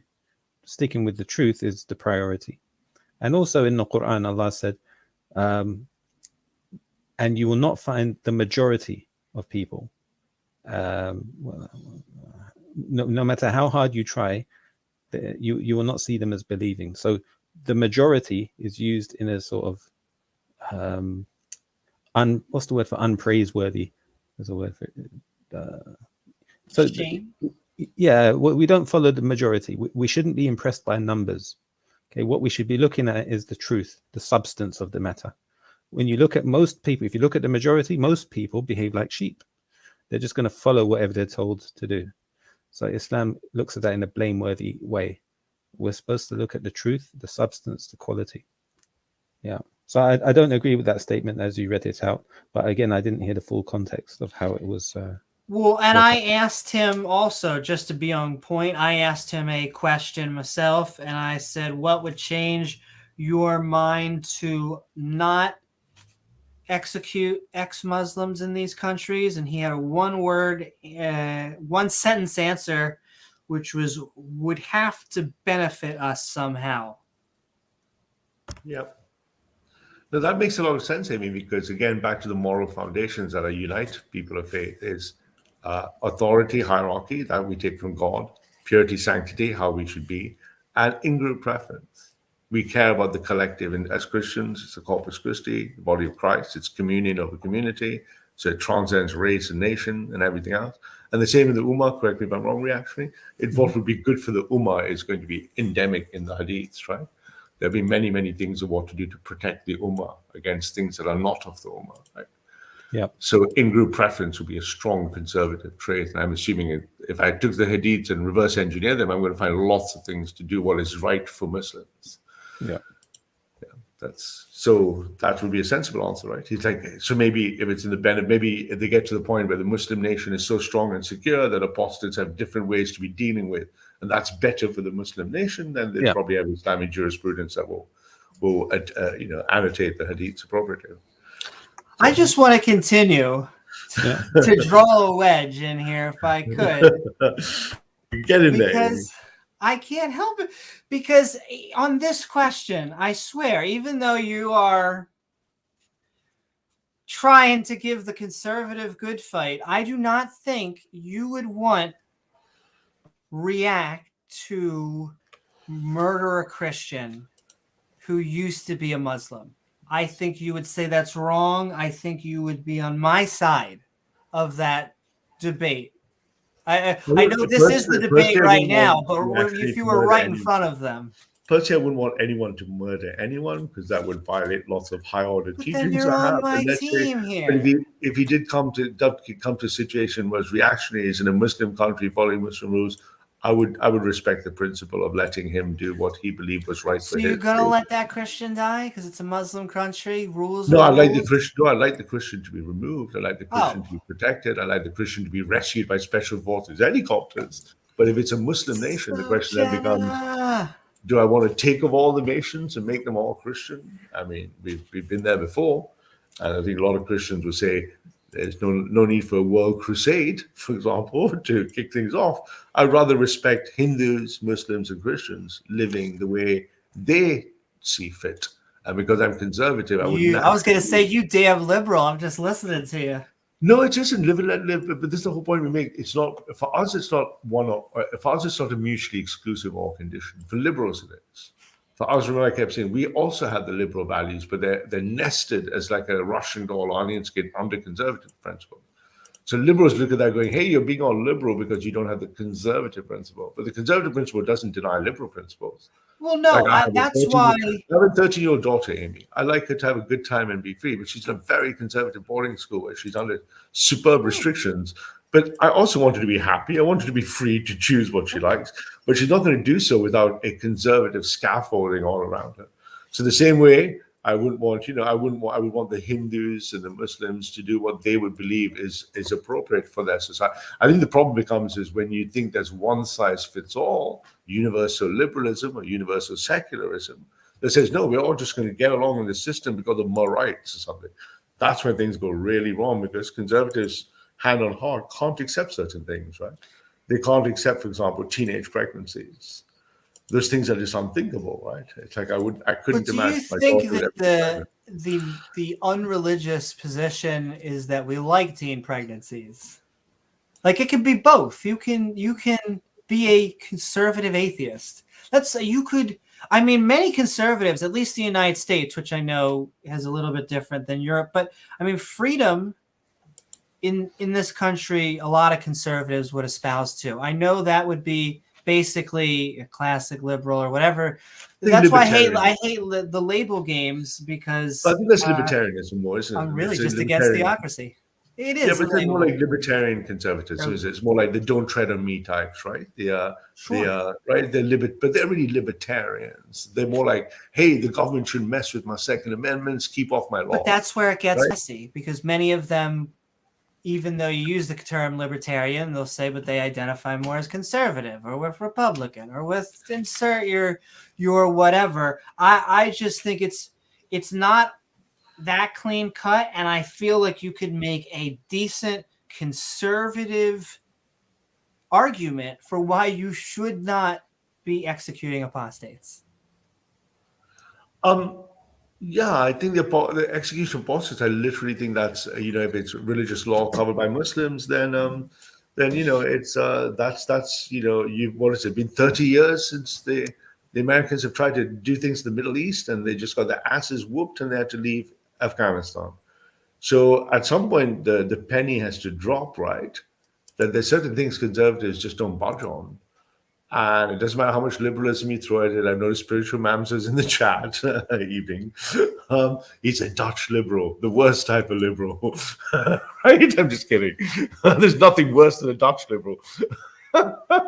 So, you've got these, the liberals go, no, man, if it's just freedom, bro, it's all going to work out. And it's very hard to, I don't know, Reaction could do a better job than me. It's hard to transmit the message sometimes. And certain things for conservatives just don't.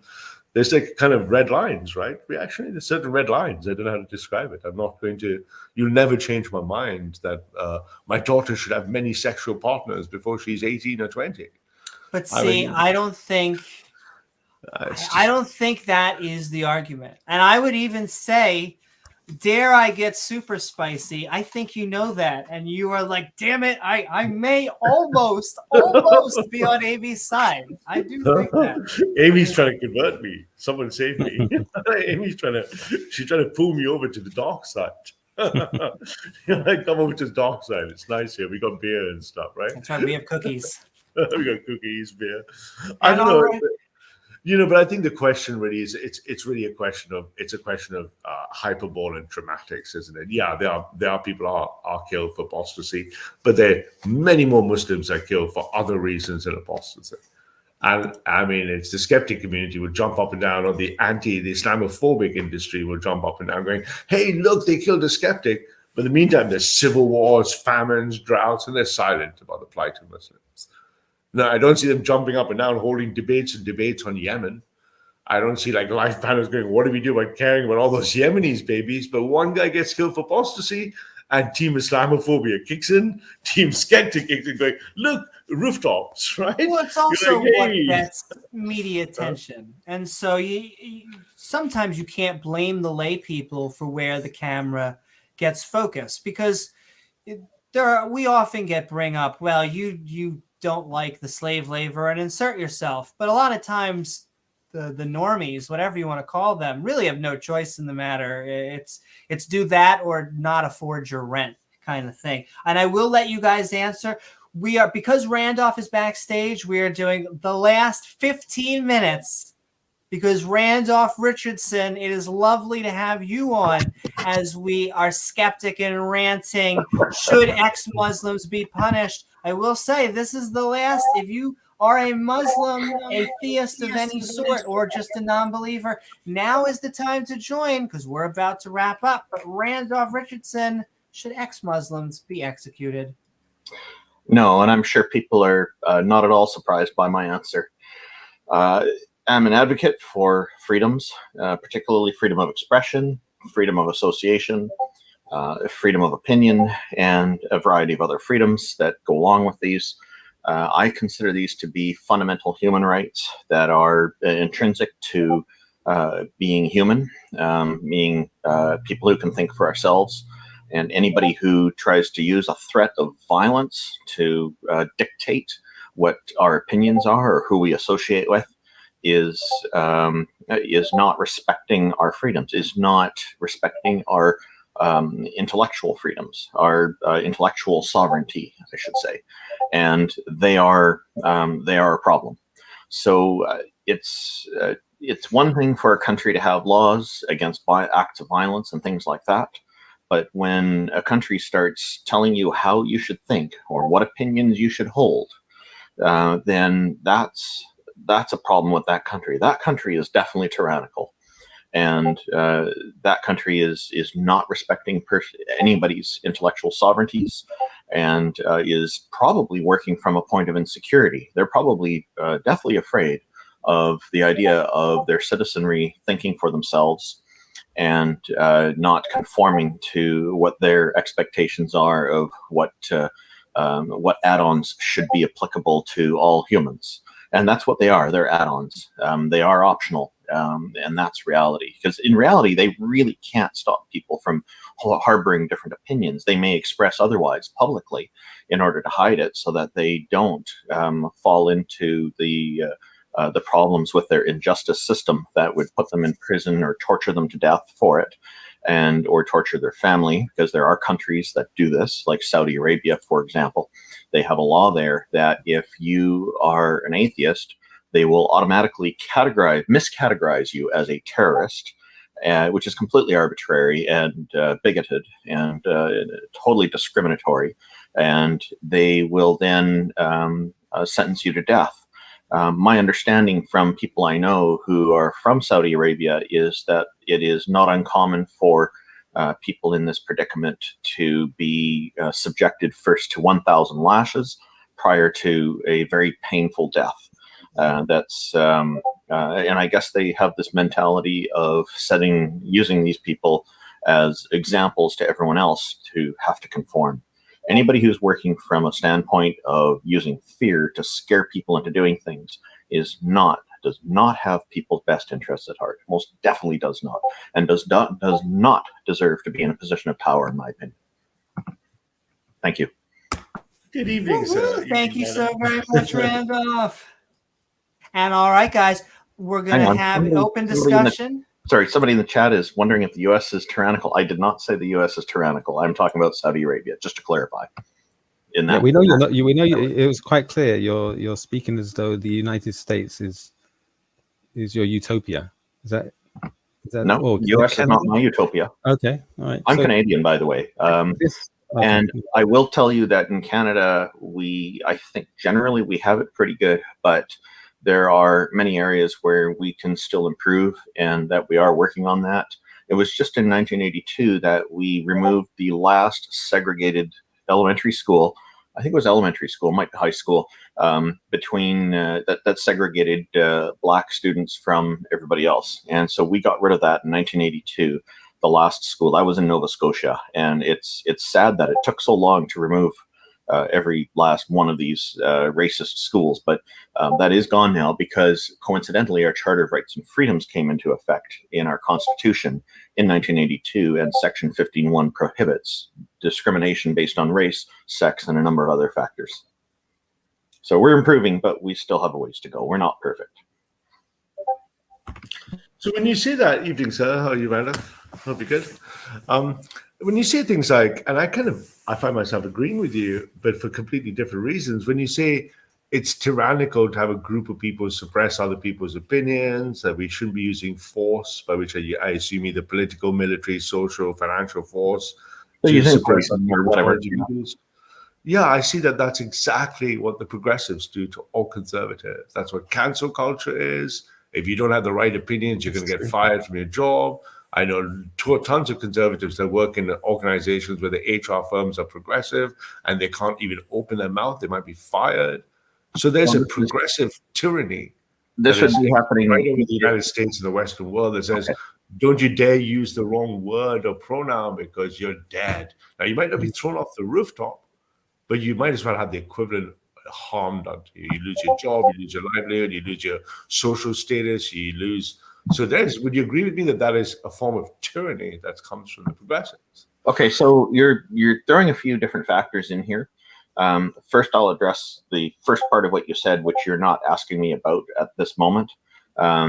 In Canada, you cannot fire somebody because of an opinion that they hold. You can fire them if they're misrepresenting your company in a way that's really problematic, especially if that is in violation of our Charter of Rights and Freedoms. So if somebody were representing your company, working for you, and you're running a company, let's say, here in Canada, and they expressed racist views and promoted racism publicly while they're on the job representing your company, you have every right to fire them for that. And that's but if they're doing stuff in their own time, not representing your company, and it's not obvious to people that they're that they work for you, then you don't have the right to fire them. And that's pretty clear here in Canada. There has been wrongful dismissal lawsuits that have clarified these points as well, and whatnot. But the conflict still goes on when these situations come up, because everybody on both sides thinks they're right. So as far as cancel culture and things like that are going, I'm not aware of our government actually doing that. This is more of a social thing that's happening. So that might be just mainly Canadian, because the rest, I can't speak intelligently about Canada, but I know it holds true across the entire United States and Western Europe. Sure. So maybe Canada is an exception, but the United States, I can give you examples after examples. The Google guy fired for rather innocuous things. So unless you're saying private capitalist corporations are now the source of this tyranny, the agenda of the tyranny is still progressive. So you're still saying, because the progressives will run the HR departments at Google and everywhere else. So there's still a tyranny occurring. There's still a fear of conservatives, right? I mean, that's still the phenomenon. Just because they're an HR department doesn't give them the right to usurp the law.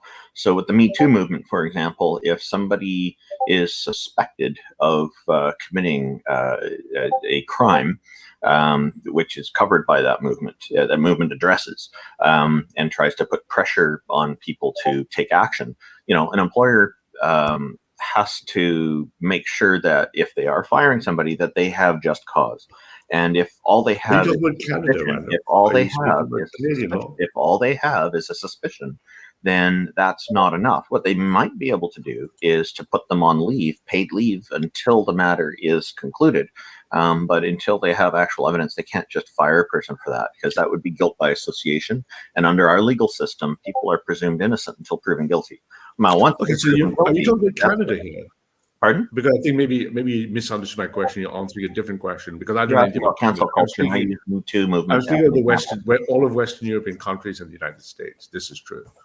In the US, and so maybe Canada, if you keep answering about Canada, I'm afraid I just don't know Canada well enough. But I know the United States and all of Western European nations, if you went to do work and said, I don't stand with Me Too and I'm against feminism, you're just nuked.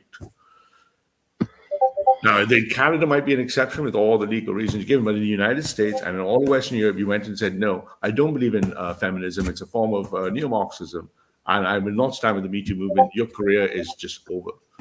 Now, isn't that tyranny? Isn't that the oppression of people's views?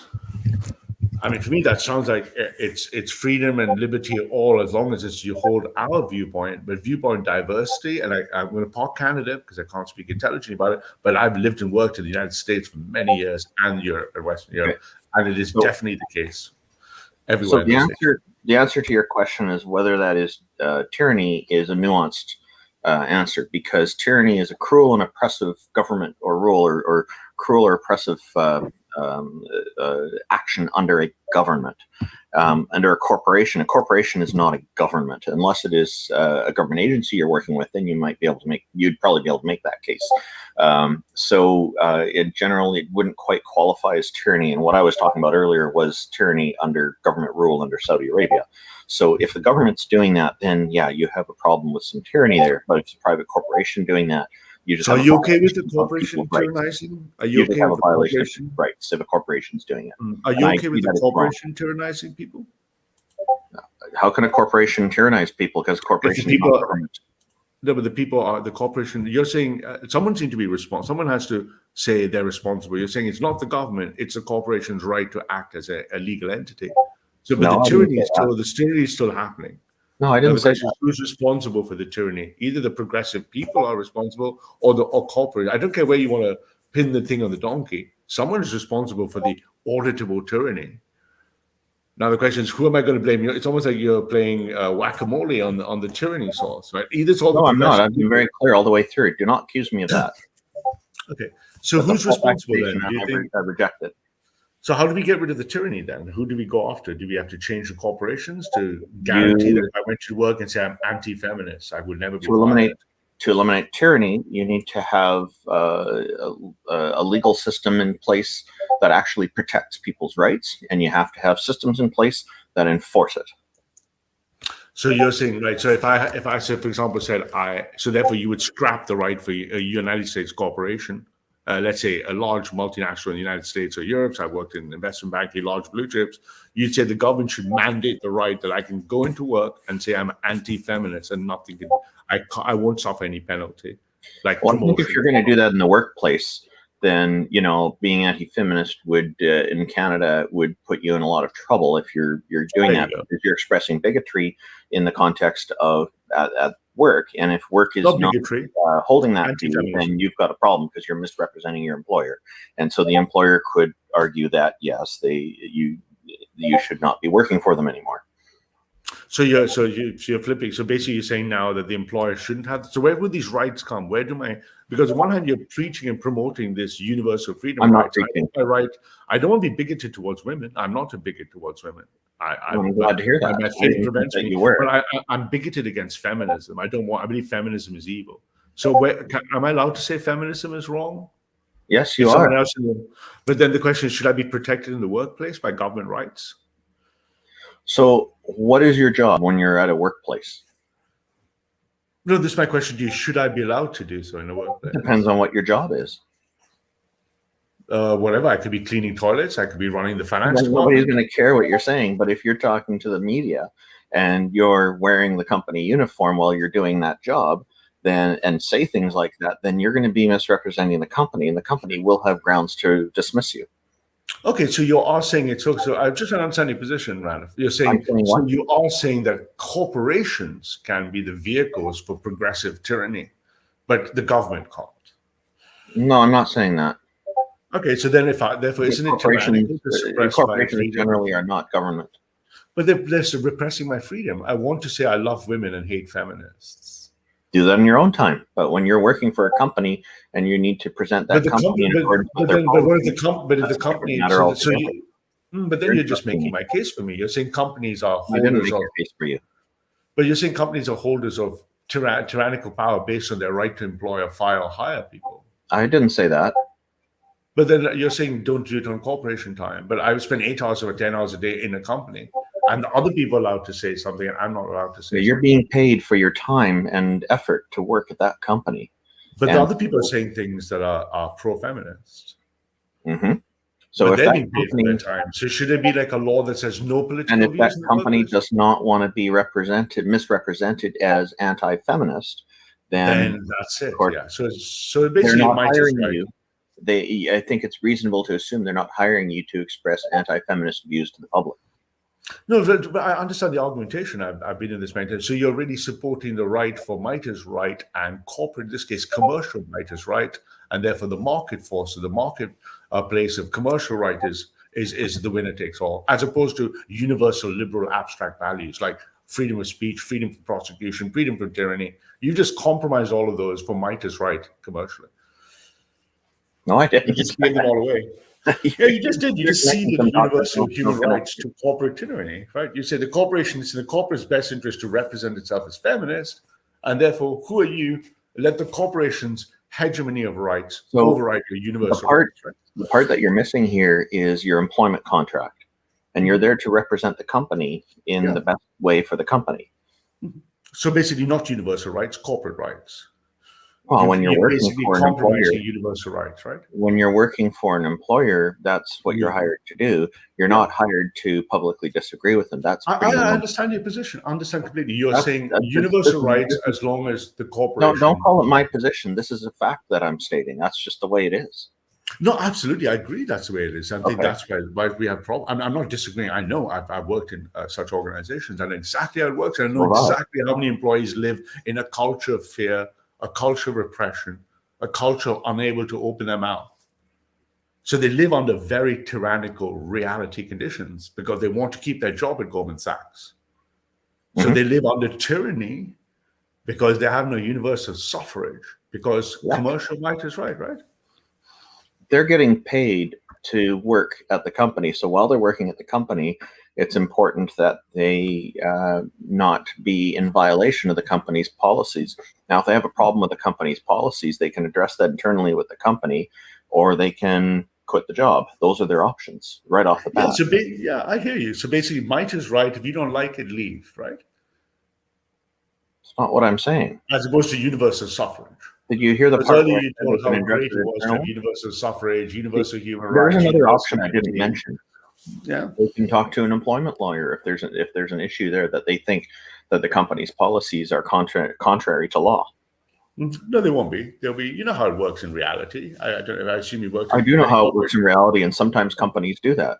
Trinity Western University is one such organization here in Canada that did that a while ago, and they tried to force all their students to sign a covenant. Law students don't have to sign a covenant anymore. It went up to the Supreme Court. The Supreme Court upheld our rights and freedoms here. Yeah, I just remember what's the famous case, Jordan Peterson on pronouns, right? All the way to the, I think it was, it was a regional conference or something. He was totally misinformed on the bill that he talked about. Yeah. So the point, nevertheless, you can see that really what I'm trying to get at is if my side is winning power, the fantasy of universalism goes out the window. But if the other side is using universalism that I don't like, hence rooftops or apostates, suddenly I evoke universal liberalism in my defense. It's like universal liberalism when it suits me, but not when it suits me. I'm willing to cede universal liberalism to corporate well-being or corporate self-interest as soon as it suits me. But if I flipped that the other way around and said, hey, this organization was being racist or ageist, and it suited me, suddenly I'd be like, no, this corporation should be made to, get the top percent, get the elites, get the bankers, get the baddies. As soon as it doesn't suit me, I'm happy to drop universalism. So my underthesis really is it's not so much universalism; it's the thing that suits me. Seems to be the thing. But I'll let reaction here probably chip in with someone else. So that comparison is defective because people who are working for an employer are getting paid for that. There's an employment agreement. When people are part of a religion or under a tyrannical government, they don't have an employment agreement that they have the option of leaving or seeking legal redress. Do you think that's morally right, Randolph? Do you think like 30 pieces of silver because I'm taking a wage, I should be lowering my value system? Do you think that's not? Do you think it's ethical to be tyrannically under the situation where you understand the because I nature? have to feed my children and put food on the thing, I have to go to a place where I can't be free. I can't have freedom of expression. I can't have freedom of association. I can't have freedom of these things because otherwise I can't put food on my table. That's a form of oppression, right? Yeah. You still have those rights. Why are you saying that employment suddenly takes away those rights? They don't. Because if there's a progressive force that is suppressing me being anti-feminist and 9 out of 10 employers don't do it, then there's bye-bye universalism, right? Yeah. Therefore, universalism is just lip service. It's just an atheistic secular lip service, right? You have the right to be anti-feminist. I don't agree with your view on that either, but I support your right to hold that. I just made it up as being anti-feminist, but I can't be anti-feminist as a workplace. However, when you are employed and doing a job, you're supposed to be focusing on that job and doing things in line with the company's policies, not expressing your own views that disagree with the company's policies. So you're willing to sacrifice your views, your ideals and stuff for 30 pieces of silver? There are companies I won't work for because of my views being in conflict with what they're doing. And so, guys, I'm going to bring it back on the subject by saying, but I would never kill anyone that had different views than me. Would anyone else? No one else would think agree with that it'd be okay to kill someone for having different views. Though we are skeptic on ranting on should ex-Muslims be punished. So, absolutely not. If anyone would like to join us, last chance, because we're having fun. It's a matter of human rights, which I support. Do you support the rights of Muslims to practice their religion? Certainly, as long as they're not impeding on the rights of other people. In their own jurisdiction, they can determine what they want to apply. Do you agree with that? In their jurisdiction, where's their jurisdiction? In their land. Just like if you work for a company, you're subject to the jurisdiction of the company that you agree to work for. If a person... That's not jurisdiction, that's employment contract. It's a very different thing. The jurisdiction of the country still applies. The employment contract cannot override the constitutional laws that we have here. Islam is also contractual. A person who lives in a Muslim country abides by the contract that they... How much do people get paid by that employment contract? What do you mean? Does the contract require payment? Did you just say it's an employment contract? No, I said a contract between the state and its subjects. There's a contract? Yeah. You never heard of that's a social contract? And also, it has the premise that government should be religious built into it. And I would say that these governments shouldn't be religious. They should be secular. I mean, you want to impose your views on independent, self-determined states. Imposing my views. Yeah. You say it's my views, but No, not you, Amy. I was talking to... sorry. Randolph. Yep. Randolph. Yeah. So he on the one hand, Randolph, you say that you're opposed to tyranny. You're all for freedom of choice, but you don't want Muslim lands or a Muslim society to choose their way of life and their laws. You want to impose your laws on them. I don't have a problem with that as long as they're not imposing on people's human rights. Why do you? It's their choice what they impose. Self-determination. And whoever doesn't want to live under that law can leave. Is it the choice of the victim? What victim? They can leave. They don't have to live there. They can go and live in Canada where they're welcome. They can. So they can leave Saudi Arabia or other countries that have laws that are executing apostates. They can actually leave those countries without getting executed. Is that what you're saying? There is a lady, you mentioned Saudi Arabia. Okay, so there is a Saudi Arabian female who left Saudi Arabia and fled to Canada. She wasn't murdered. She wasn't killed. She was fortunate to get out. She happily fled. Yeah, she happily fled. What airline did she fly with? I mean, how did she get there? She was known in the country for her views. They let her out. She left. And actually, we are going to let the sinister porpoise in because Oh yes. I wanted. Cheers to the sinister porpoise. Woohoo! Because we are skeptic and ranting, and well, we are talking should ex-Muslims be punished? That was the nice way of putting it. What No. is up, sinister?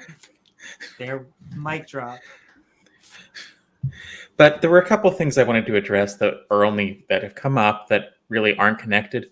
First off, saying something should be this way doesn't mean they're enforcing it that way. Yeah, it would be nice if we didn't have theocracies.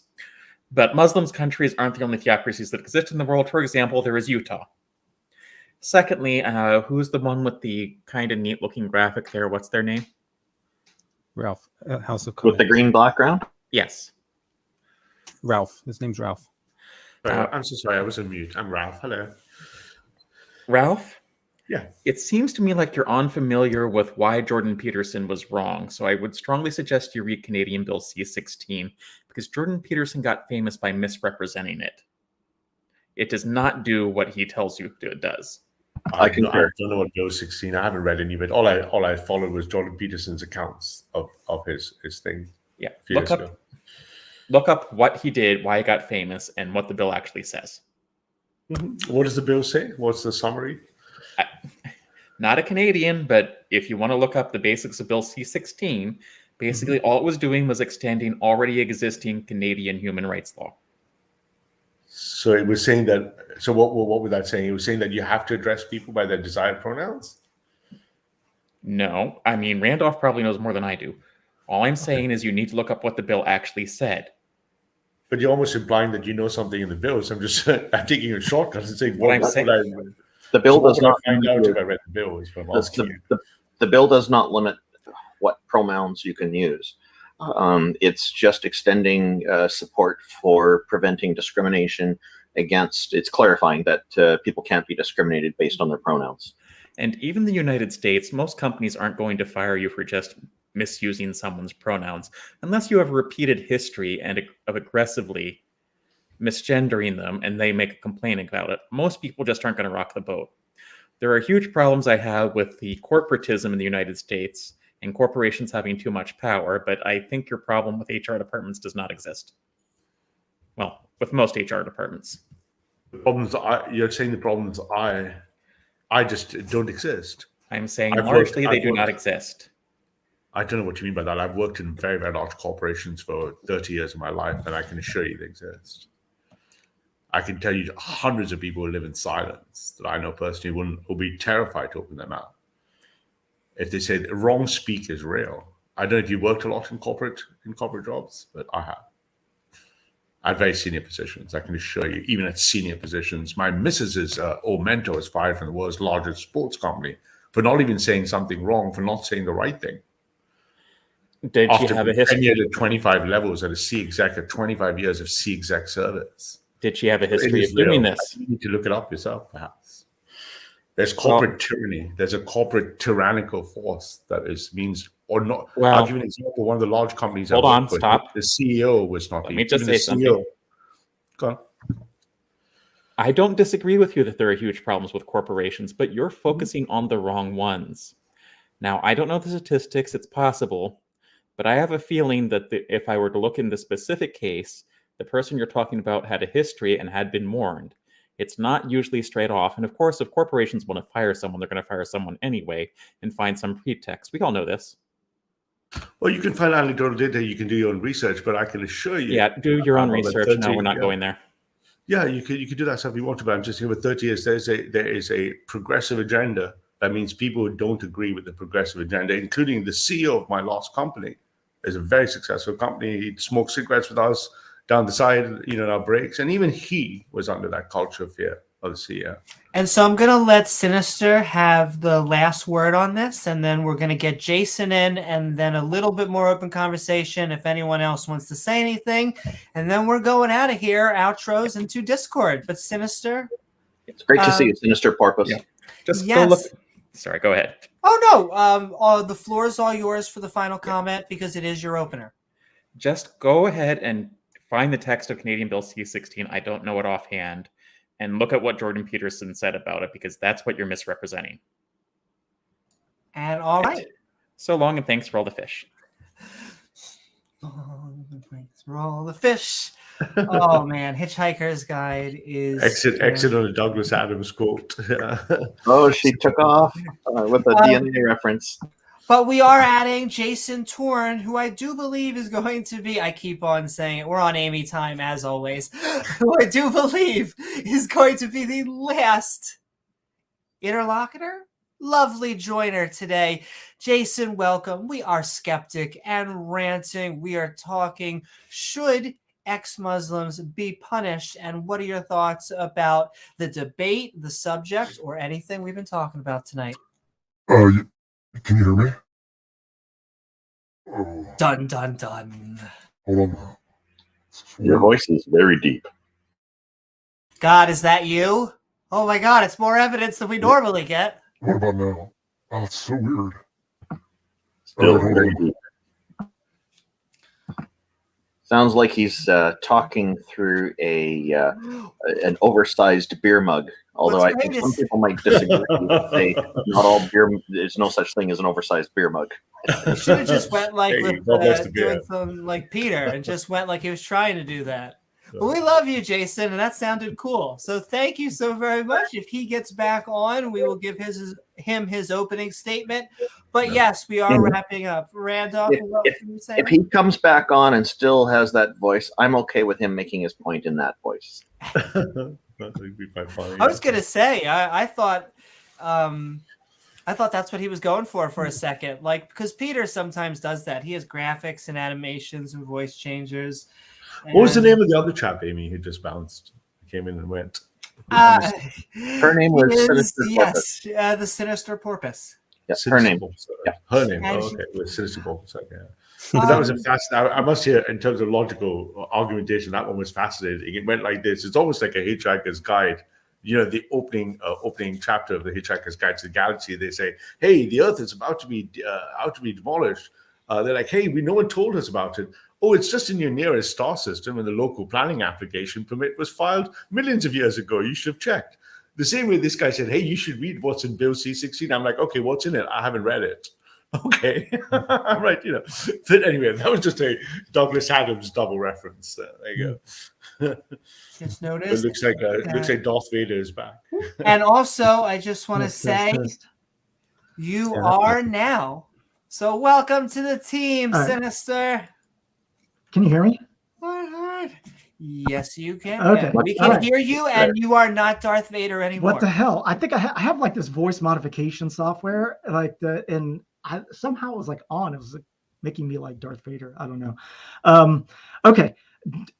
Definitely, you shouldn't be killing Muslims for leaving the religion. That's just like a no-brainer, of course. I totally am in agreement with what Randolph was saying about human rights within civilized countries to respect people's freedoms of all the freedoms that Randolph had discussed. But the one thing that was kind of irritating me is this discussion of tyranny and corporate tyranny, its representation in corporations. I mean, I don't consider that tyranny. Companies have a right to be able to do what they want as a corporate entity in terms of protecting their own corporate interests. If they hire you to do something and they decide to fire you, that's their choice. Now, if they do something that disagrees with the core tenets of our rights in America, and I'm sure in Canada, then that person has the right to go after that company and sue them. And we have that happen all the time of inappropriate firing, or if you want to say the corporation is being tyrannical, then there are repercussions. Now, if the company says, this is correct in Canada too. Yes. If the company says, "Hey," or if an individual says, "Look, I don't want to go out on social media and say X, Y, and Z because that could reflect on my company, and my company may see that negatively, and I could be terminated because it doesn't align with the company's interests," I don't consider that tyrannical at all. Yeah, but that opposes what the argument was given earlier. Oh, sorry, go on. No, go ahead. I have a disagreement here. If I use the word tyranny as it is in the dictionary as cruel and oppressive, Okay. And then I say, okay, the word Government. tyranny means cruel and oppressive. And if I go to a workplace and, for example, let's say I hold views on abortion, I hold views on feminism, Yeah. you're saying what you're saying is universalism, universal rights like freedom of expression, freedom of association are going to be superseded by corporate mightiest rights. Well, you have a right to go and speak about abortion. You have a right to speak and say what you want. Just like Whoopi Goldberg, she has a right to say what she wants. But guess what? Her company may say we don't align with that, and they don't necessarily have to keep on retaining her. She has every right to say what she wants to say. I can go out and say what I want. A company can say, we choose not to hire you based on those positions. I could say, I'm a KKK member. I'm allowed to say that in the United States. I could say I'm a white supremacist. Company doesn't have to hire me, but I'm allowed to say that. What you're saying isn't factually representing what exists. Absolutely is. No, because they're not equal players. Who's right? not equal Whoopi players? Goldberg is not on an equal footing to her corporate employer. All the corporate employers will tend to adopt the same policies, especially in HR. Whereas, No. and they can No. fire her. Corporations don't adopt. All right, what's policies. the likelihood of Whoopi Goldberg getting money from her employer? What do you mean getting money from her employer? You mean like suing If they them? sever the contract, she's not getting anything. That she's going to be impacted negatively by a loss of income. The company is not going to be impacted in any way. They'll just hire somebody else. Well, but that's what's the So it's problem? an with that? unfair playing field. I don't consider that an unfair playing field. It's How's that completely unfair? How's it unfair? Why? Because it's a source of disproportional power. In progressive speak, it's hegemonistic and oppressive, right? What that if she's allowed to say what she wants to say, but the corporation, which is essentially shareholders that have formed a business, they have a right to their own interests. Correct? So you're saying the rights of large global multinational corporations override the right of the individual they work. And they have the right. They have the right to hire people who are going to further those interests, not detract from. Correct. And you don't have to work for them. You could go work for somebody else. You're totally within your rights to do that. I'm agreeing with you. So your point really is you're agreeing in a strange way. You're agreeing with me. You're saying in this principle, the moral principle of might is right. In this case, commercial might is right overrides the individual's universalist rights. Yeah. Well, I don't know if it overrides. You're on the side of Goliath and not David. I'm not saying it overrides it because I'm not saying that it's limiting your rights whatsoever. And guys, I'm going to interrupt because I have two important questions that I think will get us back on topic, and then that'll take us into the outros. I wanted to say these because just from the debate itself. So, two very dramatic questions. One was in discussion and in the Q&A, he was asked about bin Laden because we are asking, should ex-Muslims be punished? And he basically would not answer the question. He would not give. But in chat, and Khalid, I love you if you're out there because I saw you in chat earlier in this stream. But in chat, you said, quote, bin Laden was a martyr. I remember that in the live modern day debate stream. I even commented in the live text chat there that they didn't answer the question. I addressed James directly on that. Well, and there's a reason he didn't answer the question. And there's a reason, He doesn't want to alienate himself from a kind of extreme audience that he has, I suspect. And it's not surprising given that he was on the taking the position that people should die for leaving their religion. So leaving Islam specifically. I missed the question, Amy. Was he asked if bin Laden was a martyr? Is that what he was asked? No, they were asked basically what his feelings were if he was kind of a no true Scotsman. Was he a real Muslim or was he doing good things kind of question? Oh, yeah. And he wouldn't answer in voice. Like he kind of said, I don't really have any views about him. But then in chat, because he was hanging around in the chat, and hey, we love everybody. We're sending love everyone out there hanging out and chat yourselves. But he said bin Laden was a martyr. And so he actually answered. He just wouldn't answer on voice because I guess is that very surprising given the consequences of that? Because most Muslims would consider bin Laden to be a martyr. No. If I You could support say, free speech, Wow. right? You support his right to have that opinion. oh no, I hate to pull a Norm Macdonald, but like I just want to pull out the the hypocrisy. As in, like, no, that's what I expect. I just wish he had the chutzpah to say it in voice. So most Muslims consider Bin Laden as a martyr. Yeah, I think so. I've traveled to lots and lots of Muslim nations in my life. Maybe Most I of them consider Bin Laden a hero. Maybe I have a twisted understanding of what martyr means. Then Someone who dies. Yeah, someone who's died for their belief in God. Maybe I'm just not talking to enough Muslims to get enough variety on these views. Yeah, if you travel to Muslim nations, you'll find that the majority of Muslim opinion is not like Muslims in the West. They're much more honest because they don't feel any persecution that they would in the West. I know Muslims from the East as well. Wait. They don't feel any persecution like in the West. So Muslims in countries like Iran or Afghanistan or Pakistan are less persecuted than Muslims in the United States. Is that correct? They won't be feeling it. It'll be a different form of bigotry because it's a bigotry of the other, right? So Islamophobia will feel very different. A Muslim who's spat on, abused racially or for their faith in the West is going to be very different from a Muslim in an all-Muslim nation. So if I've been to places like Pakistan many times, been to Afghanistan, been across the Middle East, Muslims there all cheer what Bin Laden did. I would just completely disagree with that. I think that you're just that's just anecdotal. You don't really have evidence to suggest. I'm sure we can find the data, but I think even the crude data, for example, in Britain, which I know a lot about the security services in Britain and stuff, something like up to 50 to 60% of the British Muslims would not necessarily turn over a Muslim if they believe they want a terrorist pipeline. Well, that's not the same question, but that's not the same question. But generally, I think there's a broad support for Muslims. I don't know how many Muslim friends you've had, but it's broad support for saying a David and Goliath situation. Here was the United States; it landed on our holy soil. Here's one man with $400 million who gave it all up to fight the David and Goliath war. You can understand why he's a folk. I just want to make a point that you're on an American-based YouTube channel professing freedoms, and we're all letting you do that, but. And I don't actually. What are you talking about? I'm saying that you are letting Ralph speak. I thought he believed in freedom of speech. He's here. Ralph has to be grateful to you that he can speak. Yeah? No, I'm saying that I'm saying you should recognize that you're on a platform of which is in place because of the freedoms of which you are saying that are discriminatory or this platform persecuting. Exists because of the freedoms that were taken from slaves from Africa. Oh Jesus! Okay. That is the biggest stretch. Africa continues to be looted. That's a big stretch. And everything in America is associated with the slavery of African Americans. Built off the destruction of the Indian people in the United States. If you want to say everything in the United States is a result of that, okay, that's a position. You can have that position.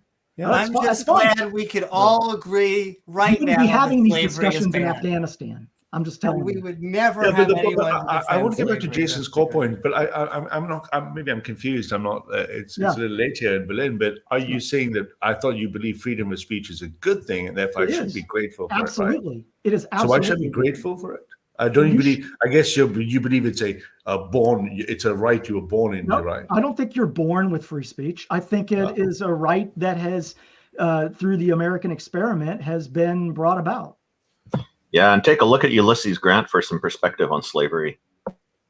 Yeah. So let's just put that part aside. So basically, are you saying that Muslims should be allowed their free speech, therefore, to let's say honor ISIS or honor Al Qaeda, honor the fight against the people do that in the United States. Yeah, yes, you should be allowed to do that. Yeah. Okay, good. So you do support that. So you do support the right. I support flag burning, and I support the KKK being able to protest. I support all of those things. I support somebody burning the names of the Holocaust dead. Sure, I do. You know what? But I support free speech. Now, there are limitations to free speech, as Amy had mentioned. There are limitations to it. When it infringes upon other aspects of speech or aspects of rights, then there are trade-offs. And in America, we have strong precedent of the balancing of freedoms. And an example would be like, some people have conflicts with this, but DUI checkpoints. The Supreme Court has ruled that there's a balance between your Fourth Amendment rights of invasion of privacy and being stopped, and conversely, the safety of the roads. And this is the foundation of our society, which is this 3 forms of government that cross-check each other, this democracy that we are doing. As much as I am irritated by the corporate interests, and I agree with you in some respects, corporations can be, in some facets, maybe they can be tyrannical. So I will give you that. There are some aspects of companies that can be tyrannical. I think that in general, that the rights here in America, even with corporate interests in place, are pretty strong and are the strongest in the world. And that's just my position. What you're saying about limitations, I just want to maybe delve into that slightly. Yeah. Here in Canada, you have full freedom to say whatever you want. There are consequences, though, sometimes for certain things. Like if you're going to make a death threat, then you're free to make that threat, but there will be consequences to it. Is that kind of how your system's set up in the US? Well, I mean, like as an example, the classic example of like you can't go into a crowded room and yell fire, or you can't use like fighting words. That's another we one. can do that here in Canada, but there could be consequences. Well, you can still you're being so disingenuous, right? How am I being disingenuous? No, you're acting like, your freedom of speech is so perfectly refined. It's not. I'm not saying it's perfectly refined. We gave the example earlier of Whoopi Goldberg being deplatformed. We had that lady who was in The Mandalorian, the actress, stunt lady, who retweeted something and then she lost her job. Yeah. Continuous examples of people just losing their careers. That's not a limitation on free speech. Yeah. That didn't limit her free speech. I think you're differentiating speech with no consequences. Well, being canceled is not a limitation on your free speech. Do you think being canceled is morally bad? Well, first of all, I'm a moral subjectivist, so I don't know if I would necessarily use the word. Depends on the reason for the cancellation. So they both answered. Cancellations are right. Amy's trying to get out of here. No, I'm not. No, I honestly think the entire subject should be a podcast of its own. Yeah. Back to topic. But I have enjoyed this subject. We are actually going to move into our outros, and then if people want to continue having that discussion, I know I do, we will be heading over to the Skeptic and Ranting Discord. So with that, I am going to send love to everybody. We have been Skeptic and Ranting. Should ex-Muslims be punished? We are moving into our outros.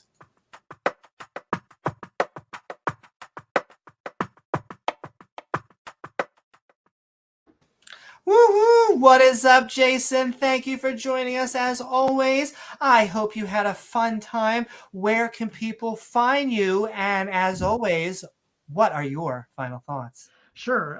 Yeah, thanks for having me on. I just came on and like stirred the pot up. So you can find me on, I have a YouTube channel, The Science Ultimatum with Jason Torn. I haven't really been posting a lot of work because I've been busy with some of my research, but I've got a couple videos I'm trying to get out.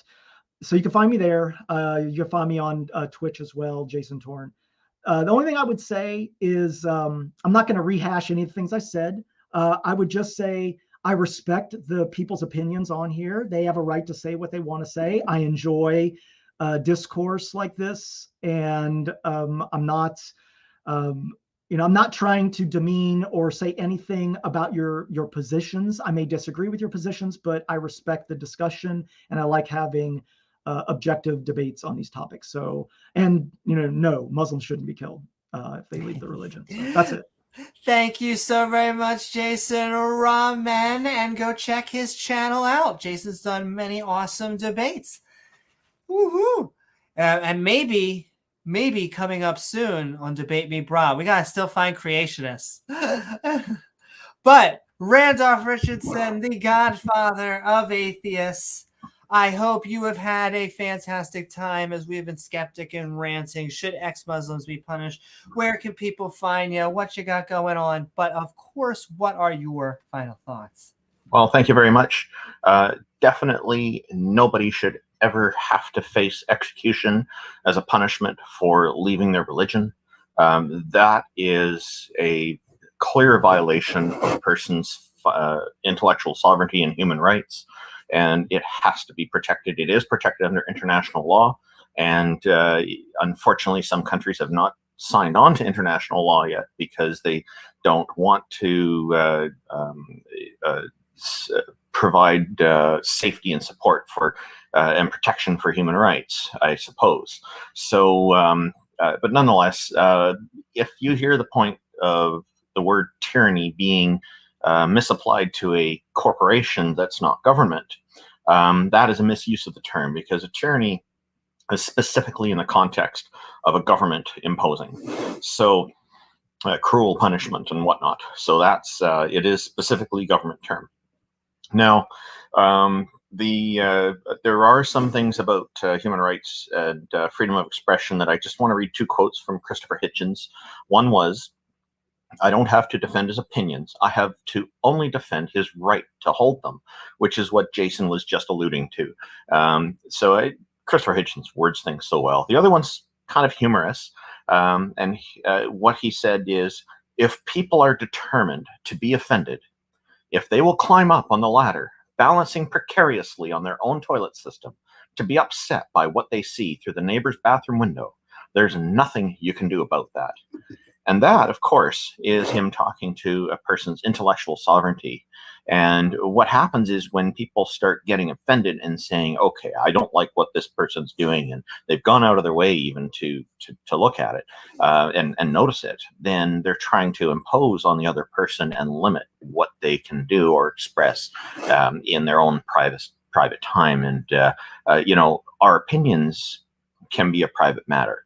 And it's very important that we need to, and by default, they are private.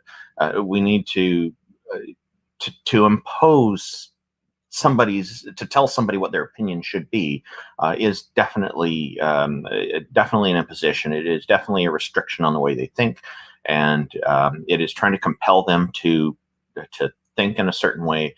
And we have freedom of opinion. That is something that comes intrinsically with us, that we have the ability to form opinions. And that is why it's so important that it be a human right, that our opinions are protected as human rights. Thank you very much for having us on, Amy, and to everybody who joined us in the audience for this live stream. People want to know more about the organization I run. You can find out at www.canadianatheists.ca. I also have a YouTube channel at www.youtube.com/Randolph Richardson. And remember, Randolph ends with an F, not a PH, no matter what autocorrect tells you. Tomorrow morning, I will be running a live stream there for a panel of 7 of us, T-Jump and Jefferson Spatchcock, are new additions to this panel just for today. Hopefully they'll be on in future episodes as well. So far, we're running this once every fortnight. That's every 2 weeks. And it will be at 8 a.m. tomorrow morning, Pacific time, which is about 1100 hours in the morning, Eastern time. So hopefully you'll tune in for that. People will be trying to challenge us, the whole panel, to convince us to believe that a god or a goddess is real. This will be the second one in the series, and so far we've had really good attendance with the first one, and I'm looking forward to. It seems to be a popular topic, so I'm hoping the next one tomorrow will be at least as successful. Thank you very much, and look forward to talking to everybody again soon. Woo-hoo. Thank you so very much, Randolph, the Godfather of atheism. And all right, we're going right down the line. React. I think this is your first time being on live stream with us. I really want to thank you for joining us for the panel and being here tonight. I hope you had a fun time, Skeptic and Ranting. Where can people find you? You got anything going on? And of course, should ex-Muslims be punished? So first of all, thank you so much for having me on your channel, Amy. And I really, I think I first saw you presenting those debates on the Debate Fest or whatever it was called. Oh, yeah, DebateCon. DebateCon, yeah. So you've done a great job there. And thank you. Yeah, so with regards to the question, it's not correct to say that Muslims are killed for leaving Islam. Once they leave Islam, they're no longer Muslims, all right? But should a person be killed for leaving their faith? From my understanding of Islam, they're not killed for leaving their faith. It's not the fact that they leave their faith. There's a greater context behind it, and that is there's a whole social aspect to it, a legal aspect, a political aspect. It's considered treason somebody who declares themselves rejecting the law of God. They no longer have to obey the laws of God. They don't no longer have to obey the laws of not stealing or not murdering, etc. These are the laws of God in a Muslim society. If a person rejects that, what do they propose to adhere to in terms of the legal framework of society? So they're not welcome to stay there. They can either leave, or if they want to persist in that disbelief, then the result is only going to be capital punishment. Now, that's not my rule. It's the law of Islam. Now, I asked you a couple of times during the stream, what's the Jewish position on somebody who leaves Judaism? I didn't get an answer from you. I noticed you started talking, but you didn't actually address that question. So it would probably be a good idea at some point to do a comparison between many of the world's religions and see what are the consequences in each religion for leaving or declaring oneself to have left from their religion. Okay, we already addressed the point about corporate America and how it is tyrannical and how it's an unfair position between the employee versus the corporate empire. And the legal team that they have operating with them. The individual is not going to have any ability to challenge that, or if they do, it would be very, very difficult. And with you all mentioned bin Laden. You claim you support freedom of speech, but you're like shocked when somebody says they supported bin Laden. Well, I just looked online, and I remember there was an article published on September the 28th, 2001. So this is after the Twin Towers were attacked. And it was published in a Pakistani newspaper called Ummat Karachi. Karachi is a city in Pakistan. Bin Laden was quoted in this interview to say, "I have already said that I am not involved in the September 11 attacks in the United States. As a Muslim, I try my best to avoid telling a lie. I had no knowledge of these attacks, nor do I consider the killing of innocent women, children, and other human beings as an appreciable act." Okay, so you're complaining about somebody supporting bin Laden. He himself declared himself free from these acts. He said he had no knowledge of them.